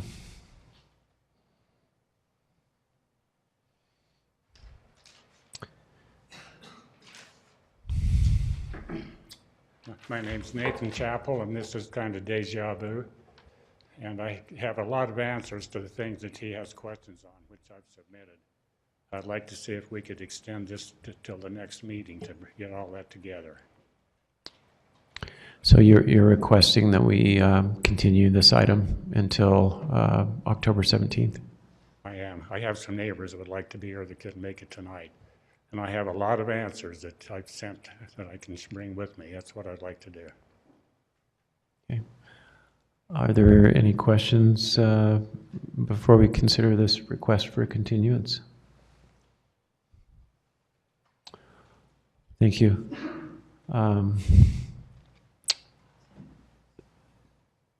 So how do you feel about, I guess if any one of us, under our current rules, this is the first night that this is being considered. So if any one of us would like to take another 2 weeks, then that would be the default. Ms. Santiago. Mr. Chair, I think it's a reasonable request by the applicant, and I would like to hear some public comment, though if people have come tonight with a plan to comment, then I think it would be helpful to hear them tonight and then while they're here vote on the continuance. That sounds reasonable. So thank you, Mr. Chappell. We'll proceed and let the neighborhood chair and any public who have come to comment, recognizing that we will be continuing this as far as voting for 2 more weeks. Go ahead.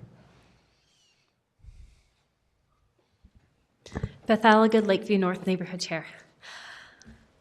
This has been a long and drawn-out process for this development, and when he presented to the neighborhood in May, yes, it was May, sorry, had a lot of meetings lately, we realized at that point in time that we were kind of at a stalemate, and we needed to find a way to move forward with this. And so talking with the Merediths that live in one of the houses on the north lot, and then forming a small subcommittee within the neighborhood, we put together a neighborhood development agreement, a proposed development agreement, so that we can actually move forward and get things going.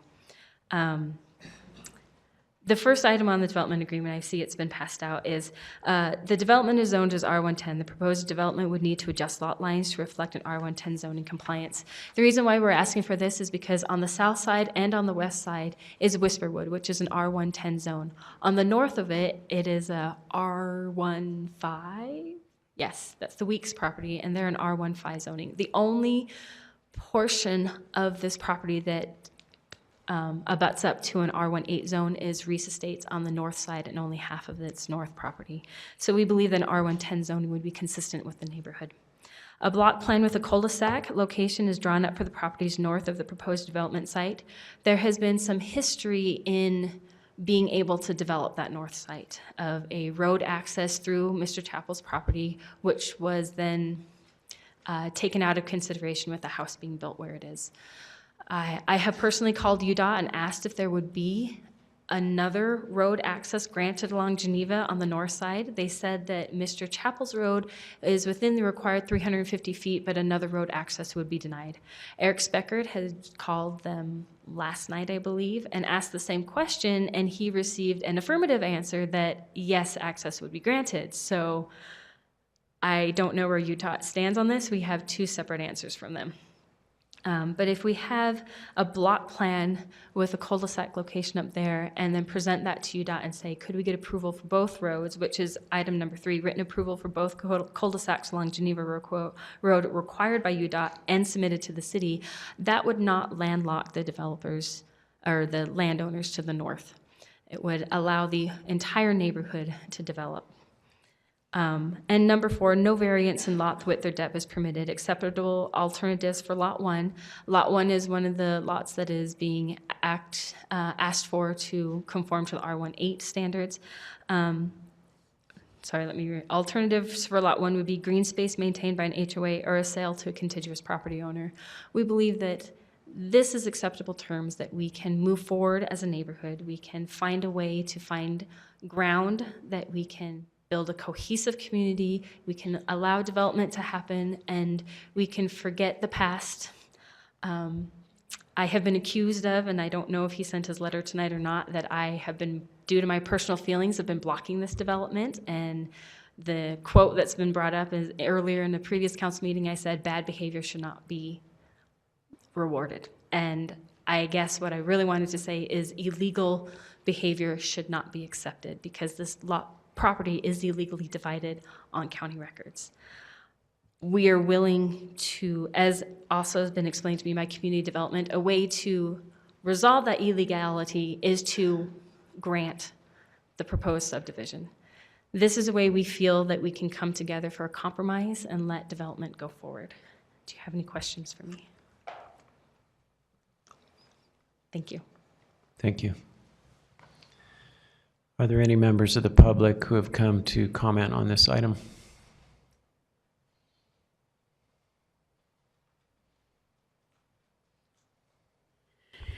This is a classic example of what Dave Gardner was talking about at the zoning summit back in December of 2015, that design is much more important than density. Going for the R110 versus the R18, it's just same old, same old. This is a standard subdivision. This isn't creative. It's giving a 108-foot turnaround for a fire station. We've got a community development department that is willing to go for more creative development. I'm thinking of the kind of things, the pocket neighborhood that we're talking about, where you don't have to have frontage on the street, where we put in an alley, where we provide the kind of housing that's necessary. Building more R18 out there is not what the community needs. Well, what you do need is some more retirement housing, and you even need some more higher density housing. Arguing over whether you want to do R110 or R18 is arguing density. And design is more important than density. When we sit and haggle and get an engineer to draw this that's exactly specified and fits, a requirement of the city code, we're going to continue to get mediocre development. And until we start doing something to incentivize the kind of creative development that Russ Chapin talked about, where we are offering housing options with better designed subdivisions, we're going to keep getting this stuff. I don't see that I think you ought to go back to the drawing board. I think you ought to turn this down, but I think you also ought to go back to the drawing board with some more creative. You guys would all be willing to do a pocket neighborhood. You've said so. The mayor has said that it was one of his goals for 2016, that he wanted to build the first pocket neighborhood in Provo. We've got a nationally recognized expert who knows how to do these better. We know what kind of, Russ Chapin came and brought you the ordinances that need to change so that you can have better development. You've got everything in place. All you've got to do is exercise the political will. Turn this down and ask him to go back to the drawing board. Do better. I could still get him that many units with a pocket neighborhood. I could get him more units than that with a better design. Thank you. And did you catch that was Melanie McCord? Yeah, okay. I don't think she stated her name. Are there other members of the public that would like to comment on this item? Seeing none, we'll close public comment and bring it back to the council for discussion. Sir, Ms. Santiago, go ahead. I don't know if someone else has something to say, but I was just going to move to continue this to the next meeting. Okay. Mr. Harding? Perhaps before we do that, I just wanted to mention that if we have additional information that hasn't been seen or hasn't been processed by our department, I at least would really want to hear how the Planning Commission weighs in on that new information as well. And so I'm not certain that it's going to be able to happen in the next 2 weeks, but at least for me, that's going to be important and would make it easier for me to vote positively for something if we have a Planning Commission recommendation. Thank you. We already have one council member who has expressed a preference to hear this again at our next meeting.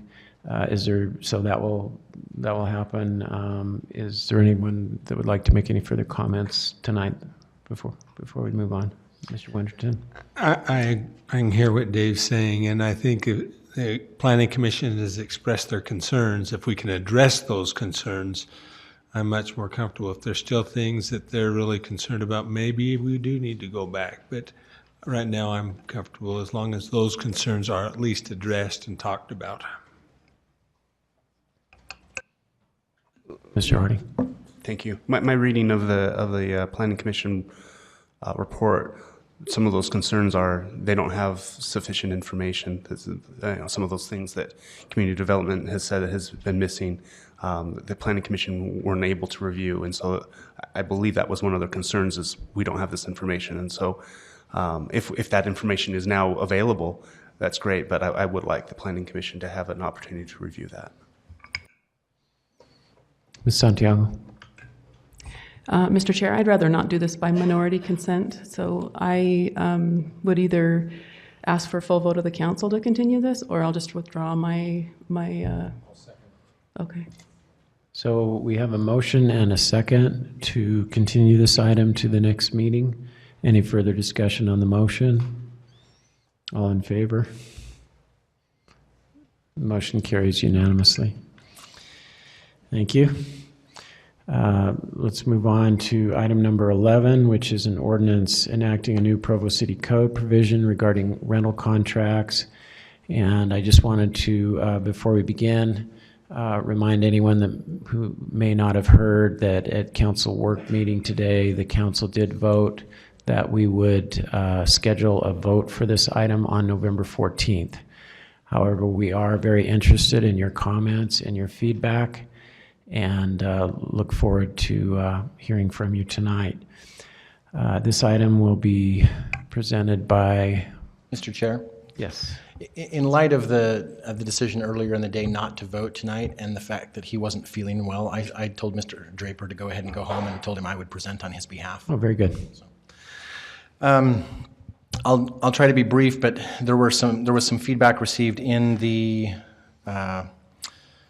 work session earlier today, principally about there being some question and comment and perception about the purpose and intent of the proposed ordinance. So I'd like to address that first and make clear to everyone that the purpose and the intent of the ordinance is to aid in enforcement of already on the books and legally passed occupancy limits. I know that there has been quite a bit of discussion about whether those occupancy limits are appropriate, but would remind everyone that those limits have been passed and have existed in Provo for quite some time. It is already illegal in Provo to over-occupy or to exceed those occupancy limits. And objections about those limits, while not necessarily inappropriate and certainly a policy question for the council to decide, are irrelevant to this particular ordinance in the sense that this is simply an enforcement tool. I'd also comment that occupancy limits are common across the country and throughout the state, and that the only real issue in my mind about occupancy limits is what the proper threshold should be. And again, I just would comment that this particular ordinance does not state anything whatsoever about what that threshold is. It is merely an enforcement tool, and in my mind is appropriate and necessary to enforce an occupancy limit regardless of what the occupancy limit is, whether it's 3 or whether it's 10. The intent of this ordinance is simply to provide an enforcement tool in order to allow those who are in charge of seeking compliance of our laws regarding zoning and occupancy and to try to achieve that compliance. I would also comment that this is kind of a repetition, but over-occupancy is already illegal and is already a Class C misdemeanor for both tenants and landlords. However, this addresses a question that was made in public comment last time. Enforcement at the current time, given the tools that the city has, is time-consuming and inefficient. It's largely time-consuming and inefficient because of a lack of cooperation by both landlords and tenants, and a lack of knowledge on behalf of some tenants about what those limits are, or that they exist, or that they already create legal limits on occupancy. So in that light, the proposed ordinance has two, not one, but two primary purposes. One is to require landlords to educate tenants, and the second, but also primary purpose, is to make enforcement more efficient. Because looking at my notes, I misread them. To make enforcement more efficient for those purposefully engaging in currently illegal behavior. It serves the latter purpose by making it harder for landlords to claim they are not responsible for who is there, and for tenants to claim that they had no idea that there were occupancy limits that applied to them. As I mentioned in the work session earlier today, we acknowledge that it will not be perfect, that the proposed ordinance will not be perfect at either purpose, but we do not believe that there is a perfect solution to either purpose.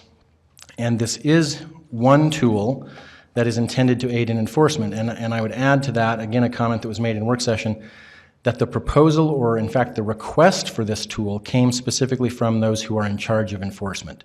It didn't come about as kind of an idle brainstorming session of what's something else we could pass that might help with this. This was something that was specifically asked for by those who are in charge of enforcement as something that they saw a need for in order to help them to do their job. And as the council is well aware, one of the top priorities of the council in this year is zoning compliance. And so this proposal came about and was recommended by the Zoning Compliance Committee, which again, to reiterate this point, was not asked to decide what the appropriate threshold was, but simply how to best achieve compliance with occupancy limits that are already in place. So with that in mind, Bryce, if you could bring up Exhibit 2-2 that we talked about in the work session, I'd like to go over and explain in this forum some of the specific changes that have been made to the ordinance since the previous meeting.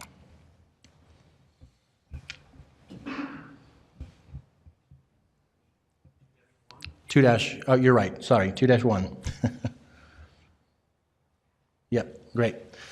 There is no 2-2, so that was a mistake on my part. Okay, so a couple comments here. One, for those who've looked at the ordinance before, this is a new format. Instead of including the actual text of the code in the ordinance where it has the preamble that talks about the purposes, we've included it now as an exhibit so that this exhibit just shows the text of the code. The first change is to add a new subsection 1, which includes definitions. This was done for a number of purposes, to include some of the feedback that was mentioned in our previous meeting, and also to make the rest of the ordinance read more concisely because of no need to be redundant. So, for instance, in subparagraph 1A, we've included in the definition of owner duly authorized agents, including property managers, and that was a request that we had received last time.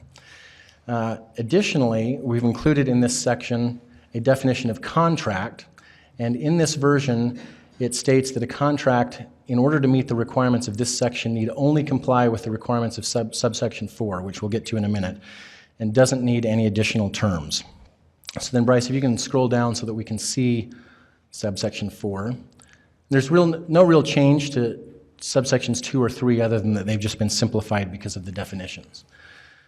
Subsection 4 adds a new subparagraph requiring an acknowledgement by both owner and tenant of the tenant's lease of the premises. The reason for that is going back to our definition of a contract. Under the terms of this ordinance, now the only thing that's required for the document to qualify as a contract is simply inclusion of both of the required disclosures and an acknowledgement by both parties of the lease of the premises.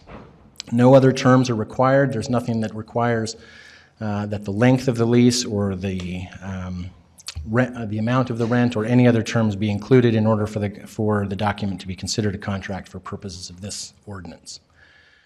Again, subsections 5 and 6 are largely unchanged other than just streamlining because of the definitions. And then if you scroll down so that we can see all of subsection 7, that may not be possible because of the page break. So I'll just go say that A and B are not different. 7 is different only in that it changes an initial offense from a Class B to a Class C misdemeanor.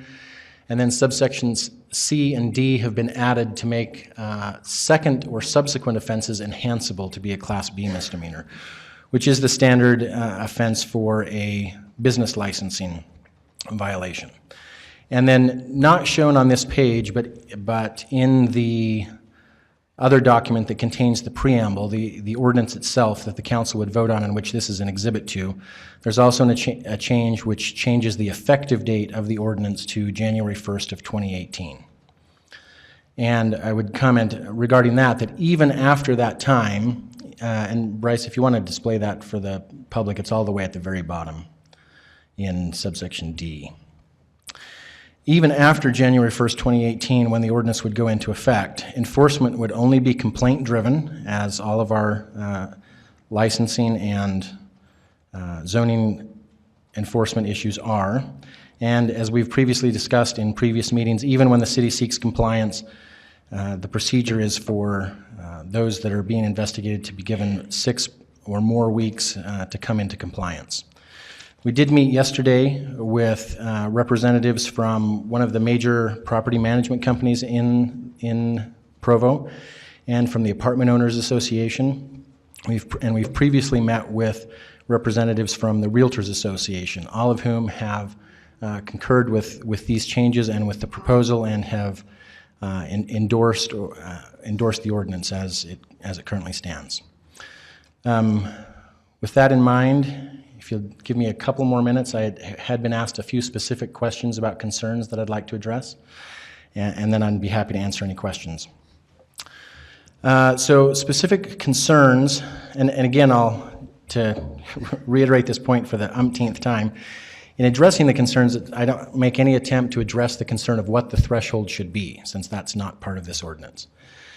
One concern that has been mentioned is that there is a state statute that is part of the Good Landlord Program statute that says that cities are prohibited unless the landlord agrees from collecting or retaining copies of agreements that contain certain contractual terms between landlords and tenants, including the length of the length and the rent. As I've pointed out in other venues, we don't believe that this ordinance violates that state statute. One, because it doesn't facially require that to happen, but second, because it, sorry, I lost my train of thought there. It started going down another road. So I'll put it this way. The state statute prohibits the city from collecting or retaining a copy of the agreements. This ordinance requires only that the landlord make available to the city the contract. It's not the city's intent to collect or retain copies of the agreement. Furthermore, the provision that requires them to make them available only makes that requirement when there is reasonable suspicion, which, as Mr. Draper mentioned last time, we have interpreted to mean probable cause, meaning that if the landlord was not amenable to turning it over, we would simply seek a warrant. And the warrant would trump the state statute and allow us to collect the contract if we wanted to, which again is not the intent anyway. We simply want to be able to know whether it exists or not so that we know whether there is compliance. Another question that I've been asked is whether or not this creates an additional burden on subleases, because normally the sublease is between the primary tenant and the secondary tenant, for lack of a better word, the sublessor and the sublessee. We've addressed that. I think that was a valid concern, and we've addressed that with the language and definition of a contract, that now there is no requirement that there actually be any terms between the owner and the sublessee, but only that the sublessee and the owner acknowledge that the lease is happening. Another question I've been asked is whether or not there's an increased burden on landlords and tenants to get the contract. And again, I think it's clear that there is some additional burden in the sense that this does require that something happen, but in this current version, the requirements for what that contract must consist of have been reduced so greatly that I don't view that burden as being very great, especially since there is no requirement that there be multiple documents, meaning that every tenant could sign a single document.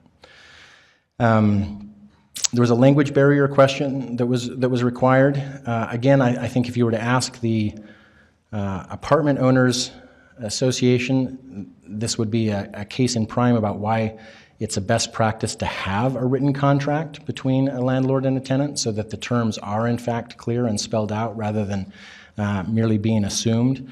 But again, the definition of a contract has been reduced to the level where we don't believe that will have any impact. Three more. One additional concern that's been mentioned is the requirement that every adult tenant be a part of this.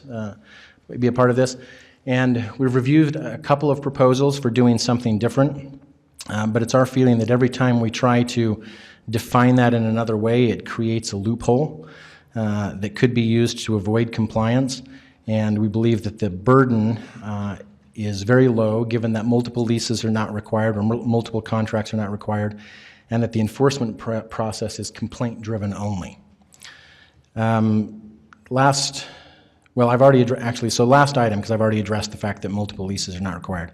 There's been a couple of landlords, even though the Apartment Owners Association has endorsed the measure, there have been a couple of landlords who privately have expressed some concern about the liability that this creates for them for situations that are outside of their control. As I mentioned in the previous meeting, the ordinance specifically indicates that liability only attaches for an individual who intentionally, knowingly, or recklessly violates the section. So to the degree that a landlord is not able to, through no fault of his own, to be aware or accountable for what's happening on the property, in fact, even going beyond that, unless he knowingly, intentionally, or recklessly disregards the fact that violations are occurring on the property, the landlord would not be not be violating the ordinance. I think and those are all the notes that I had about the things I wanted to mention, so I'd be happy to answer any questions. Mr. Connect. So, what effect, it sounds like subleasing is okay if it's done in a certain way? Right. This doesn't impose any restriction on the ability to sublease. The only requirement is that the actual owner ensures that the sublessee knows about the occupancy limits and the tenant's rights and responsibility document, and that both the owner and the sublessee acknowledge that the sublessee is going to be there. Okay. And again, for those who don't always follow our conversations, I just wanted to bring up what Gary McGinn mentioned, that this was discussed many years ago by the council, so this is not necessarily a new concept, and that this is a citywide change. It's not focusing on a particular part of town or a particular group, right? That's correct. And just to kind of remake a point I made before, again, in my view, this is an important tool for those who are enforcing the occupancy limits, no matter what those limits are.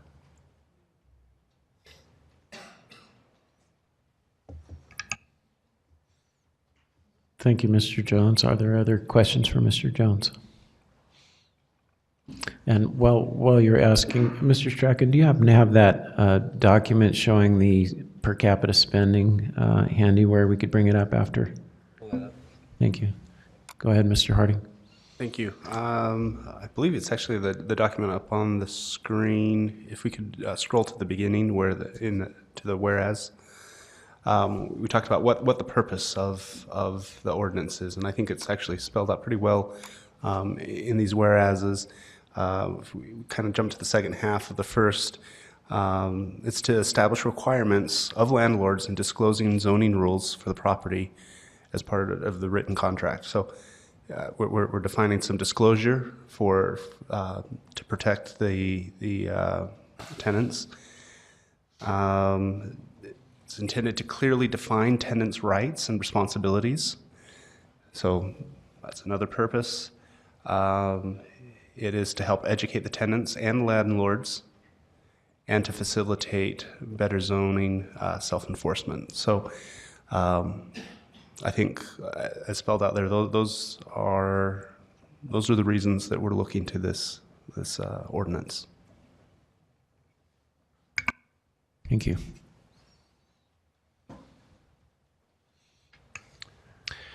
And this chart, by the way, shows over the last 20 years what the city has spent on zoning enforcement per capita, adjusted for inflation. So as you can see, over the last 10 years or so, expenditures have gone way down until recently. It's been an uptick there, but again, going back to what Mr. Jones said, I think the primary purpose for this is to help those investments be more efficient, more effective. That's really what this is about to me. Any other comments on this? Thank you for bringing that up. Mr. Harding. I was about to whisper this to Mr. Stewart, but since you were asking, I might as well mention to everyone. On that graph, I don't think it's necessarily a bad thing to spend less on zoning enforcement. Ideally, I'd love to spend very, very little on zoning enforcement, assuming that we have zoning compliance. And so my hope is that we can get to a point as a community where we are choosing to follow the laws, and we don't necessarily need to have any zoning enforcement because residents are just choosing to do that. But until we hit that ideal, I think by having effective tools so that we can more efficiently get to zoning compliance, I think is a positive thing. Thank you.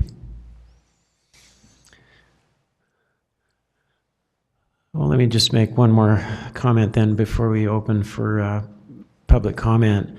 Along the lines of what Mr. Harding just said and some earlier comments about wanting to facilitate better cooperation, one of the main reasons that we wanted to postpone the vote, some of us, is to do a better job of educating and informing about the purposes of this. Ideally, we want not only better tools, but better cooperation and better respect for the law. And I hope this 6 weeks that we're investing in fine-tuning this will also help bring more people on board and develop a greater sense of wanting to partner and work together to solve this problem.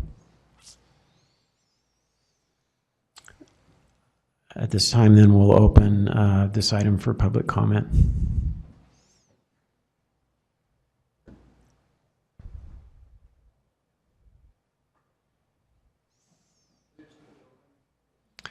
Please step up to the microphone and state your name. Before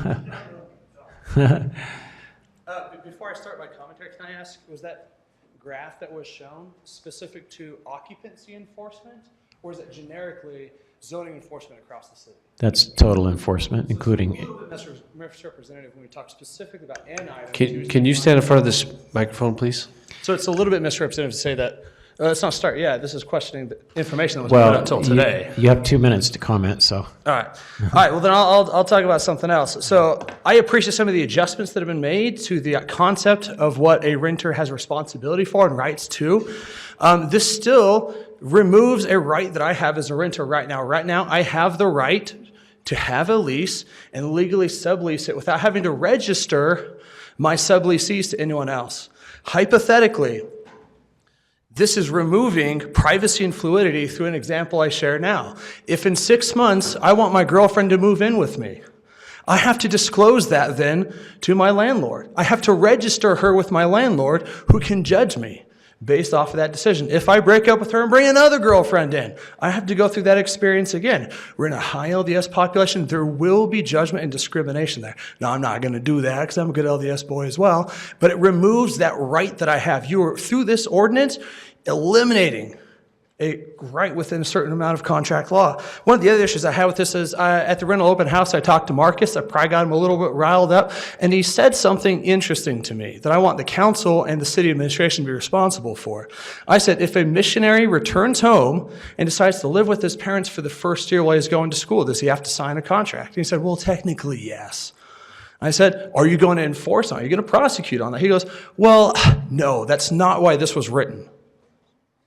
And in that statement made manifest, this is targeted legislation specific to singles and minorities, which are known to have single environments that are not stable single families. I would then be subject to this targeted legislation. I have absolute issue with that. One of the reasons I know the City Council understands that and appreciates that it's targeted legislation is that Dave Cannett continues to say, and as he did in our working meeting today, this will help with the affordability for single families. They can't afford to live here. We need to do something about affordability for them. Necessarily stating that he has a preferred resident in the area. The main issue I have with this right now is that you're requiring a renter registration. And I know you're not pulling it into the city, but you can collect it and ask for it, which means I do have to register in concept with the city. You're removing a right that I currently have with legislation, and I do not appreciate it. That was Adam Arnett. Okay, thank you.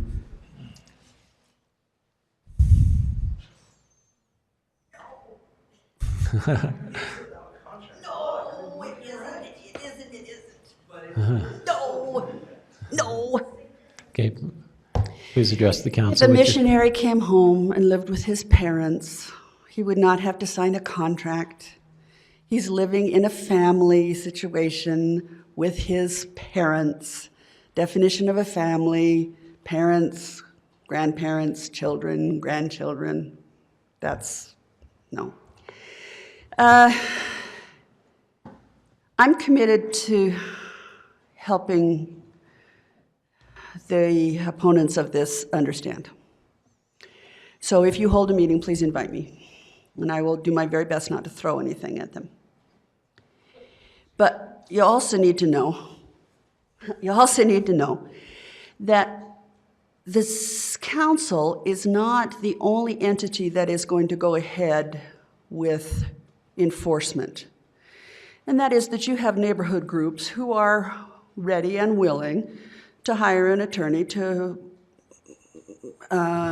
litigate against homeowners associations that are not enforcing the ordinances of a PD. That, you see, that it's not all on you, is what I'm trying to say.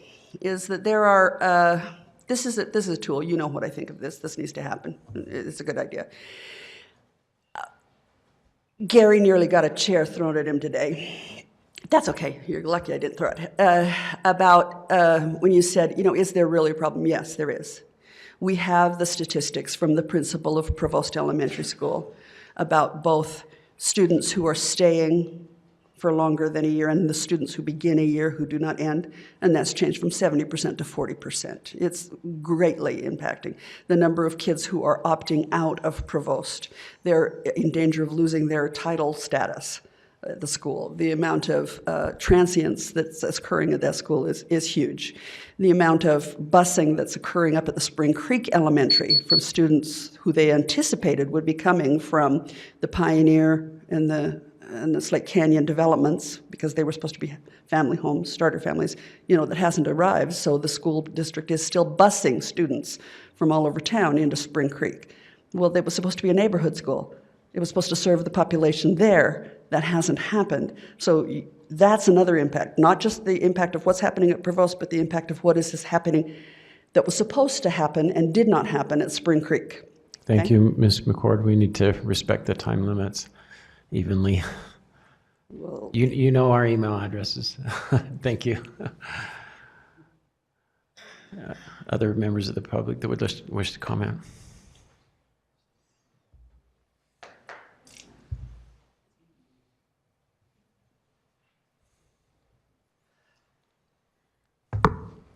Hi, my name is Tatiana Quinn, and I reside in Provo. I want to truly first start off by truly thanking the council for the immense amount of work that you put in to bettering the city. I am not opposed to zoning enforcement. I am not opposed to compliance with the laws of the land. I am not opposed to efforts by the city to spread awareness of zoning laws to renters before they enter into rental agreements. However, I am opposed to this ordinance. This ordinance is intrusive, technically changing the type of document required from a lease contract to another type of contract retains virtually the same level of intrusiveness, and the incentives it purports to create for tenants to learn about and self-enforce underlying zoning laws seem like scare tactics. I believe we can come up with better incentives and enforcement tools. I request that the City Council work with the amazingly upstanding citizens in Provo who are the tenants who justifiably feel targeted by this ordinance and other zoning laws in Provo to discuss some options for better incentives, education, and enforcement tools.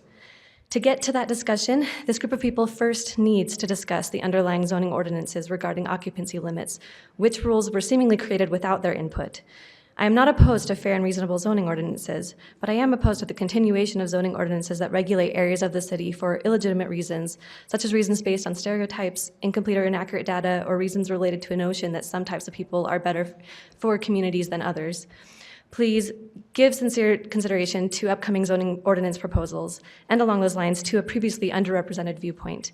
As bright minds come together to create sensible suggestions for improving occupancy rules, suggestions that are fair to all family types, please also give those minds a chance to develop sensible suggestions for improving enforcement and compliance efforts. There are better options than this proposed ordinance. Let's find options that are less intrusive and unduly demanding on many types of private parties and their legal contracts with each other. Options that do not attempt to incentivize good-intentioned renters to learn about zoning laws by a threat of criminalization, and options that would work in incentivizing landlords to learn about and follow zoning regulations. I do not believe this ordinance is a step in the direction of bettering Provo. I believe there are better alternatives to be found, and in terms of improving Provo, I really think the most important thing the city needs right now is for families and singles and neighbors of all shapes and sizes to come together and serve each other as well as those who are needy, work together on projects, and simply become better friends. Thank you. Thank you. Hello, Council. My name is Cody Cutler. I'm a proud member of the Provo South community. I'd like to address the argument that's been made about the elementary schools and the value for families with this ordinance. And I wrote it down, so I won't go over my time, so I hope that's appreciated. One argument cited in support of the ordinance is supposed dwindling of elementary school enrollment and better value for homeowners. I ask, however, how this particular ordinance will help in this particular situation. The ordinance, if successful, would only decrease those in overoccupancy into compliance, leaving the number of units occupied by singles the same. The only way for this ordinance or any of the occupancy ordinances to solve this problem would be to pass it in order to make it economically unsupportable for young singles to stay in that area, causing them to migrate to different places. Hello? No. I consider this line of thinking a form of social and economic discrimination based on income level and marital status. I would urge you as a council to avoid anything that even approaches that abhorrent practice. We love this community and we want to be contributors and not criminals. And I get it. Many times we are seen as that we might not know what's going on with this. And I will admit that until tonight, I didn't realize this was completely about compliance. We want to be in compliance. We want to work with you, but we also want to be seen as members of this community and valued members of this community. So thank you for your time, and I appreciate you letting me hear my voice. Thank you, Mr. Cutler.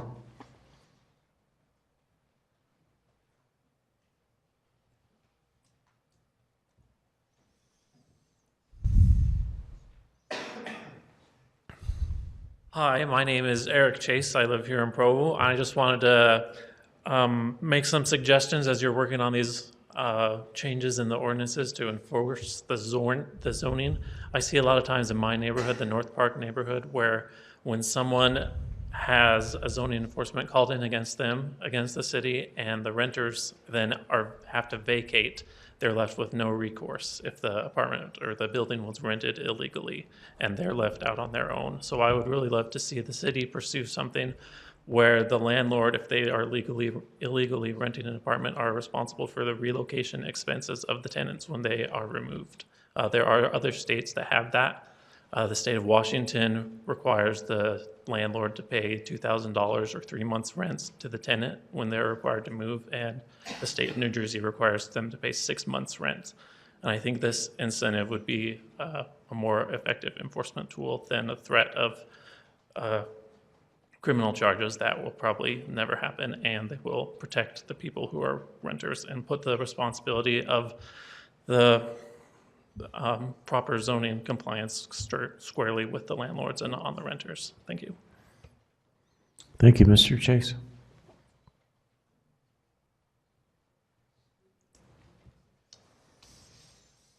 My name is Daniel Jensen. I just have a couple questions just to throw out there about the implementation of this ordinance. So with the definition of family, so we can have the traditional family-related individuals. We can also have the 3 singles or whatever it is, depending on the zone. So with who has to have a lease with the landlord, I just want to be a little bit more understanding. I want to have a little bit more understanding on that. So if I, as a single person, have a lease with my landlord, and then I rent the whole place, and then I have my family live with me. Well, my family under Utah code can be 2 friends that are with me, and so at that point, they're my family under the law just as much as if I had a wife and kids. So would my family then independently have to have contracts with my landlord? So I guess that's my first question, and the corollary to that is, if I were married, would it be the same situation? So would my spouse have to have a contract with the landlord? Would my children? And so if we say, if I carry the lease as a single person, and zoning enforcement comes and knocks on my door, and I say, well, I have 2 friends with me, but I'm the one that carries the lease, would they get in trouble for not having a contract, or how would they know that I'm not lying? Like, how would we know if I had 5 people live with me? We're still back to the same point. So I just wonder, I imagine that's been discussed, and so I do have that question, and I think for now that's my only question. So thanks. Thank you, Mr. Jensen. Sure, go ahead, Mr. Jones. I'll just respond real quickly to, I actually missed a little bit of the second example, so I'll see if I can answer it. But with regard to the family question, this addresses the issue that was raised by Mr. Arnett earlier. A little bit contrary to Ms. McCord's assertion, the definition of the family is actually irrelevant to the ordinance. It is every adult tenant in the unit. So the answer, so that literally means every adult tenant. So in Mr. Arnett's example, the missionary would be required to sign the contract as required by the ordinance if the parents were renting the unit, not if the parents owned the unit, right? And again, I'll make just to clarify one other issue. I would disagree with at least the way Mr. Draper's answer was characterized, which I don't know for sure what he said, but I would say that the city would definitely seek compliance if there was a complaint. Now, what I assume Mr. Draper was commenting on is the likelihood of there being a complaint in that situation is, I think, basically 0. But we would enforce if there was a complaint. So with regard to Daniel's context, then yes, the 2 friends would have to be in compliance with the ordinance, regardless of the fact that they technically fall under the family definition, because the family definition is not applicable to this ordinance. Thank you. Vicky Connect. I took a little offense there. The reason Mr. Connect said preferred family homeowners is because that is what the Pioneer neighborhood was built for. This is like sending a high school student to an elementary school. Oh, the chairs don't fit. And that is the case here. The chairs don't fit. We don't have the parking available to house all the people that are being put in there. And that is why David has worked hours and days on trying to help build a plan that would allow for singles to have additional parking where they could have more people in a housing unit. And so, yeah, that's all I have to say. Thank you, Ms. Connect.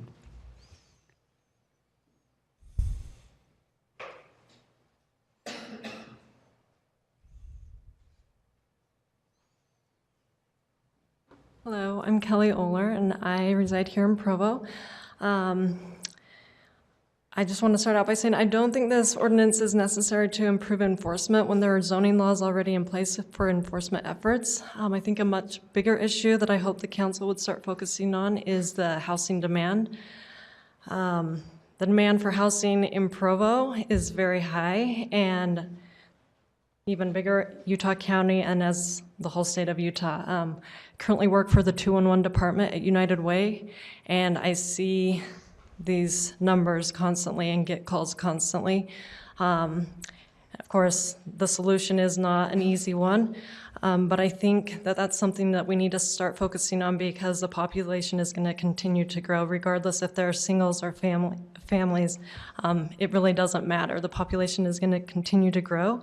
The Housing Authority in Provo, I know that they have so many vouchers that they can submit, and only a small percentage of those are able to be filled because there are no housing units that want to even take those affordable vouchers. So I'm just recommending that we also focus on a much bigger issue rather than spending so much time on an ordinance that, again, I don't think is necessary, but rather focus on a much bigger issue that will continue to be an issue in the future. Thanks. Thank you, Ms. Oler.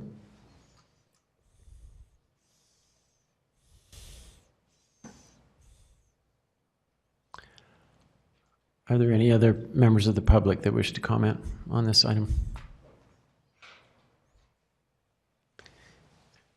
Seeing none, we'll bring it back to we'll close public comment and bring it back to the council for any discussion. Mr. Connect. So we had an open house recently where we talked about the creation of or implementation of a batching singles overlay.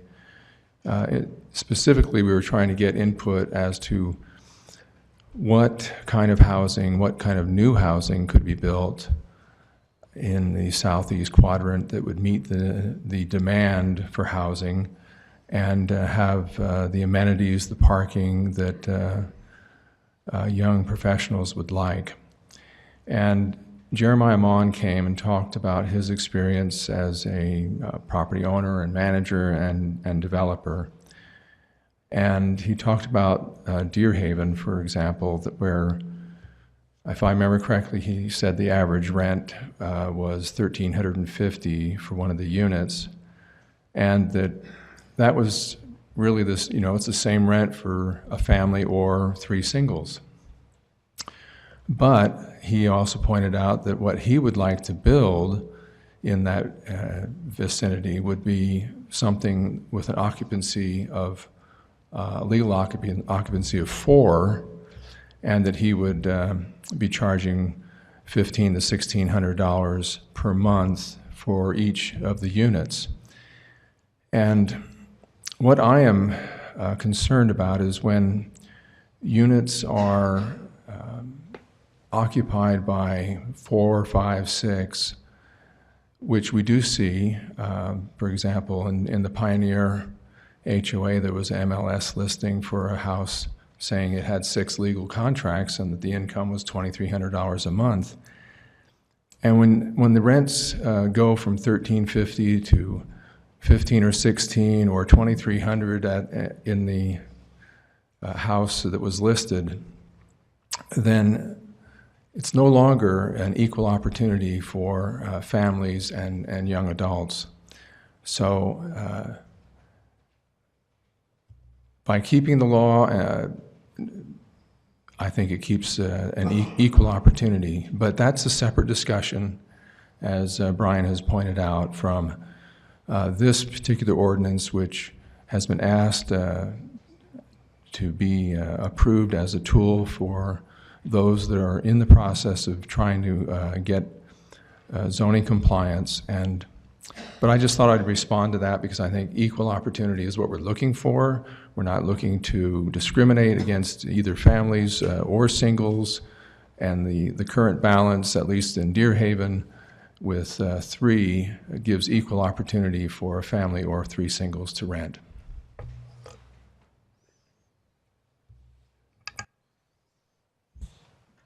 Mr. Harning.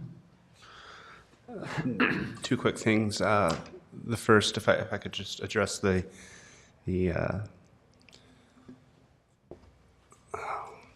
theoretical, I'm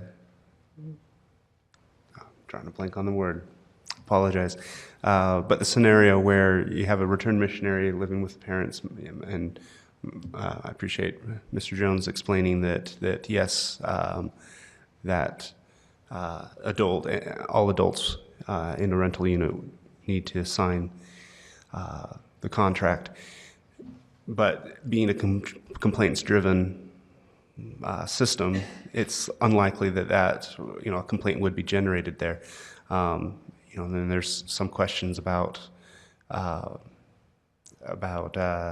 discrimination and certain things. I imagine if those parents had their recently returned missionary and, say, 4 of former companions, that in that scenario would likely generate a complaint, and so that would be then enforced on by the city.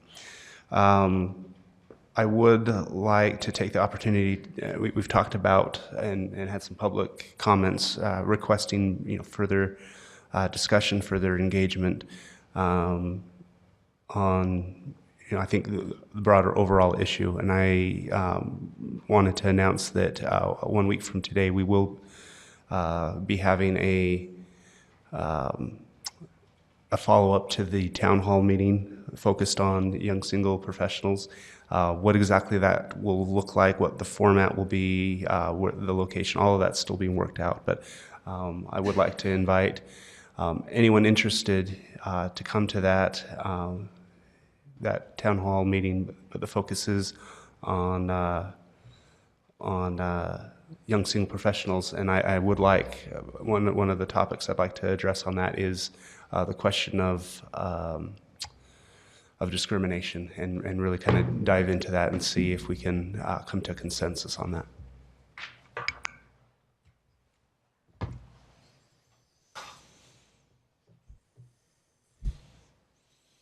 Mr. Parker, do you have anything you'd like to add from the administration's standpoint? No, not specifically. Again, just to reiterate kind of the background, as the council defined zoning enforcement or zoning compliance as their number one priority, we began working along with the, likely on separate tracks, with the council's zoning compliance committee to look for opportunities to create tools that would help us better enforce the ordinance as it currently exists. And this was one of the tool concepts that came out of that process, was again, one more tool in the toolbox that could be utilized in cases where it made sense. And so, so again, we've appreciated the dialogue. The dialogue will obviously continue for another 6 weeks or so, and we'll look forward to further potential revisions or other thoughts that might actually improve the process even more. So we'll be anxious to collaborate with you as we move forward until mid-November. Thank you. Are there any other comments from council members?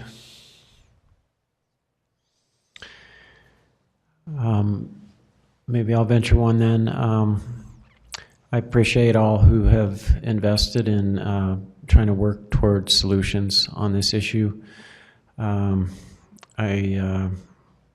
really do think there's several issues at play here. The one we're talking about tonight is the tool, this particular ordinance, but there's a broader issue of sort of the relationship between families and young single professionals and working together as adults for the betterment of our community.